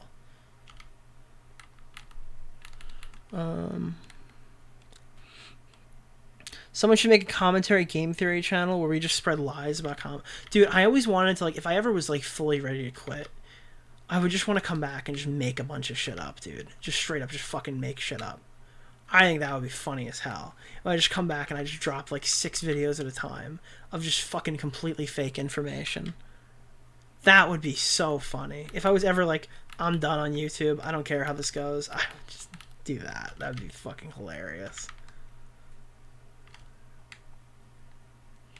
Believable enough, but just completely fake. Nothing life-ruining though. I wouldn't want to do life ruination, but it would just be like, I would just go out of my way to create like this rabbit hole of fucking Down syndrome. That wouldn't be like necessarily visibly fucking fake. Maybe I could be as big as Tipster this year. Dude, I gotta be honest with you. The funniest shit ever, this is a call out to Tipster, is that like Tipster will make comments like, wow, I didn't know that Nick was fatter than me, huh? And like, wow, I didn't know that fucking, I can't believe that Nick's fatter than me. That's like crazy or whatever. He should really we should, and then he'll say like at me in a tweet and he'll be like, we should do a fucking weight loss competition or something like that, huh? Or whatever. But this guy doesn't fucking go to any events. He fucking, like, he literally, we were around the block from his house at VidCon. VidCon is hosted in California, where he lives, okay?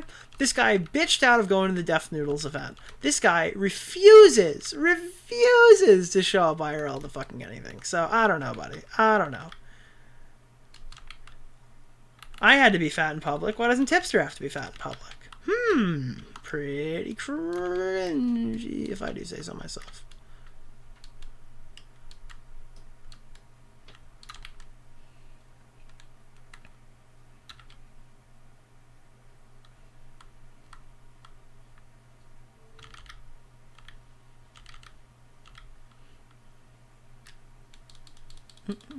Tipster was never going to see you guys. Like, he was never going to show up to the definite. Yeah, I don't think he was going to either, to be honest.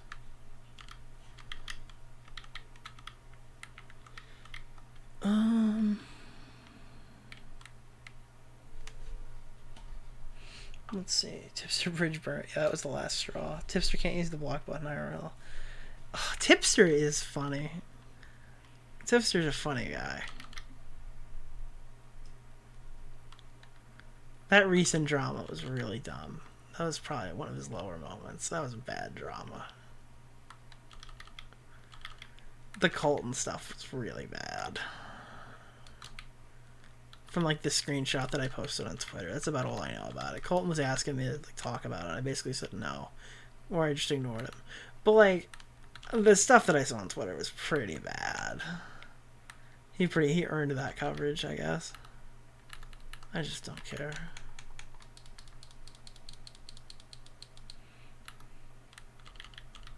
Do you have any idea why you're like the sole person tipster won't block? It's because I'm a YouTuber. Woggy's not gonna get blocked either. Boblax can say everything I just said, and I can say everything I just said, and then Mike the Bike probably will get blocked. It's because I'm a YouTuber in the space, and I'm like, it sounds stupid, but it's like I'm a YouTuber in the space, and I'm kind of relevant, I guess, for my Twitter. My YouTube channel is dead as fuck right now, but like, I don't know, my tweets get likes, you know. So I'm relevant enough that like the conversation is happening. And I don't. Oh God, is that a fake low tier god skin? That looks great.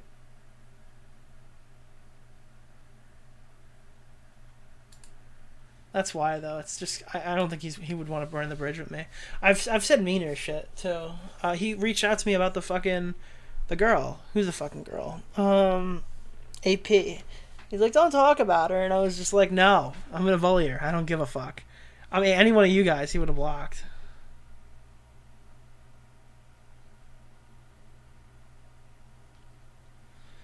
I don't know. All right, guys. I did 3.5 hours. That's more than I usually do. I don't know if I'm going to clip any of this stream, but I'll probably save it. And then I should probably make a VOD channel on YouTube or something. I don't know. Maybe I'll do it in the future. Hopefully some new videos come out. I talked about it briefly on here. I don't know. Don't get your hopes up, though. The last thing I want to do is disappoint anybody. So, and if I do make a video, it will not be disappointing. All right.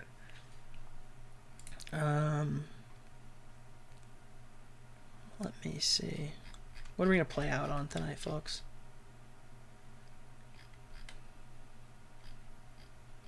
Here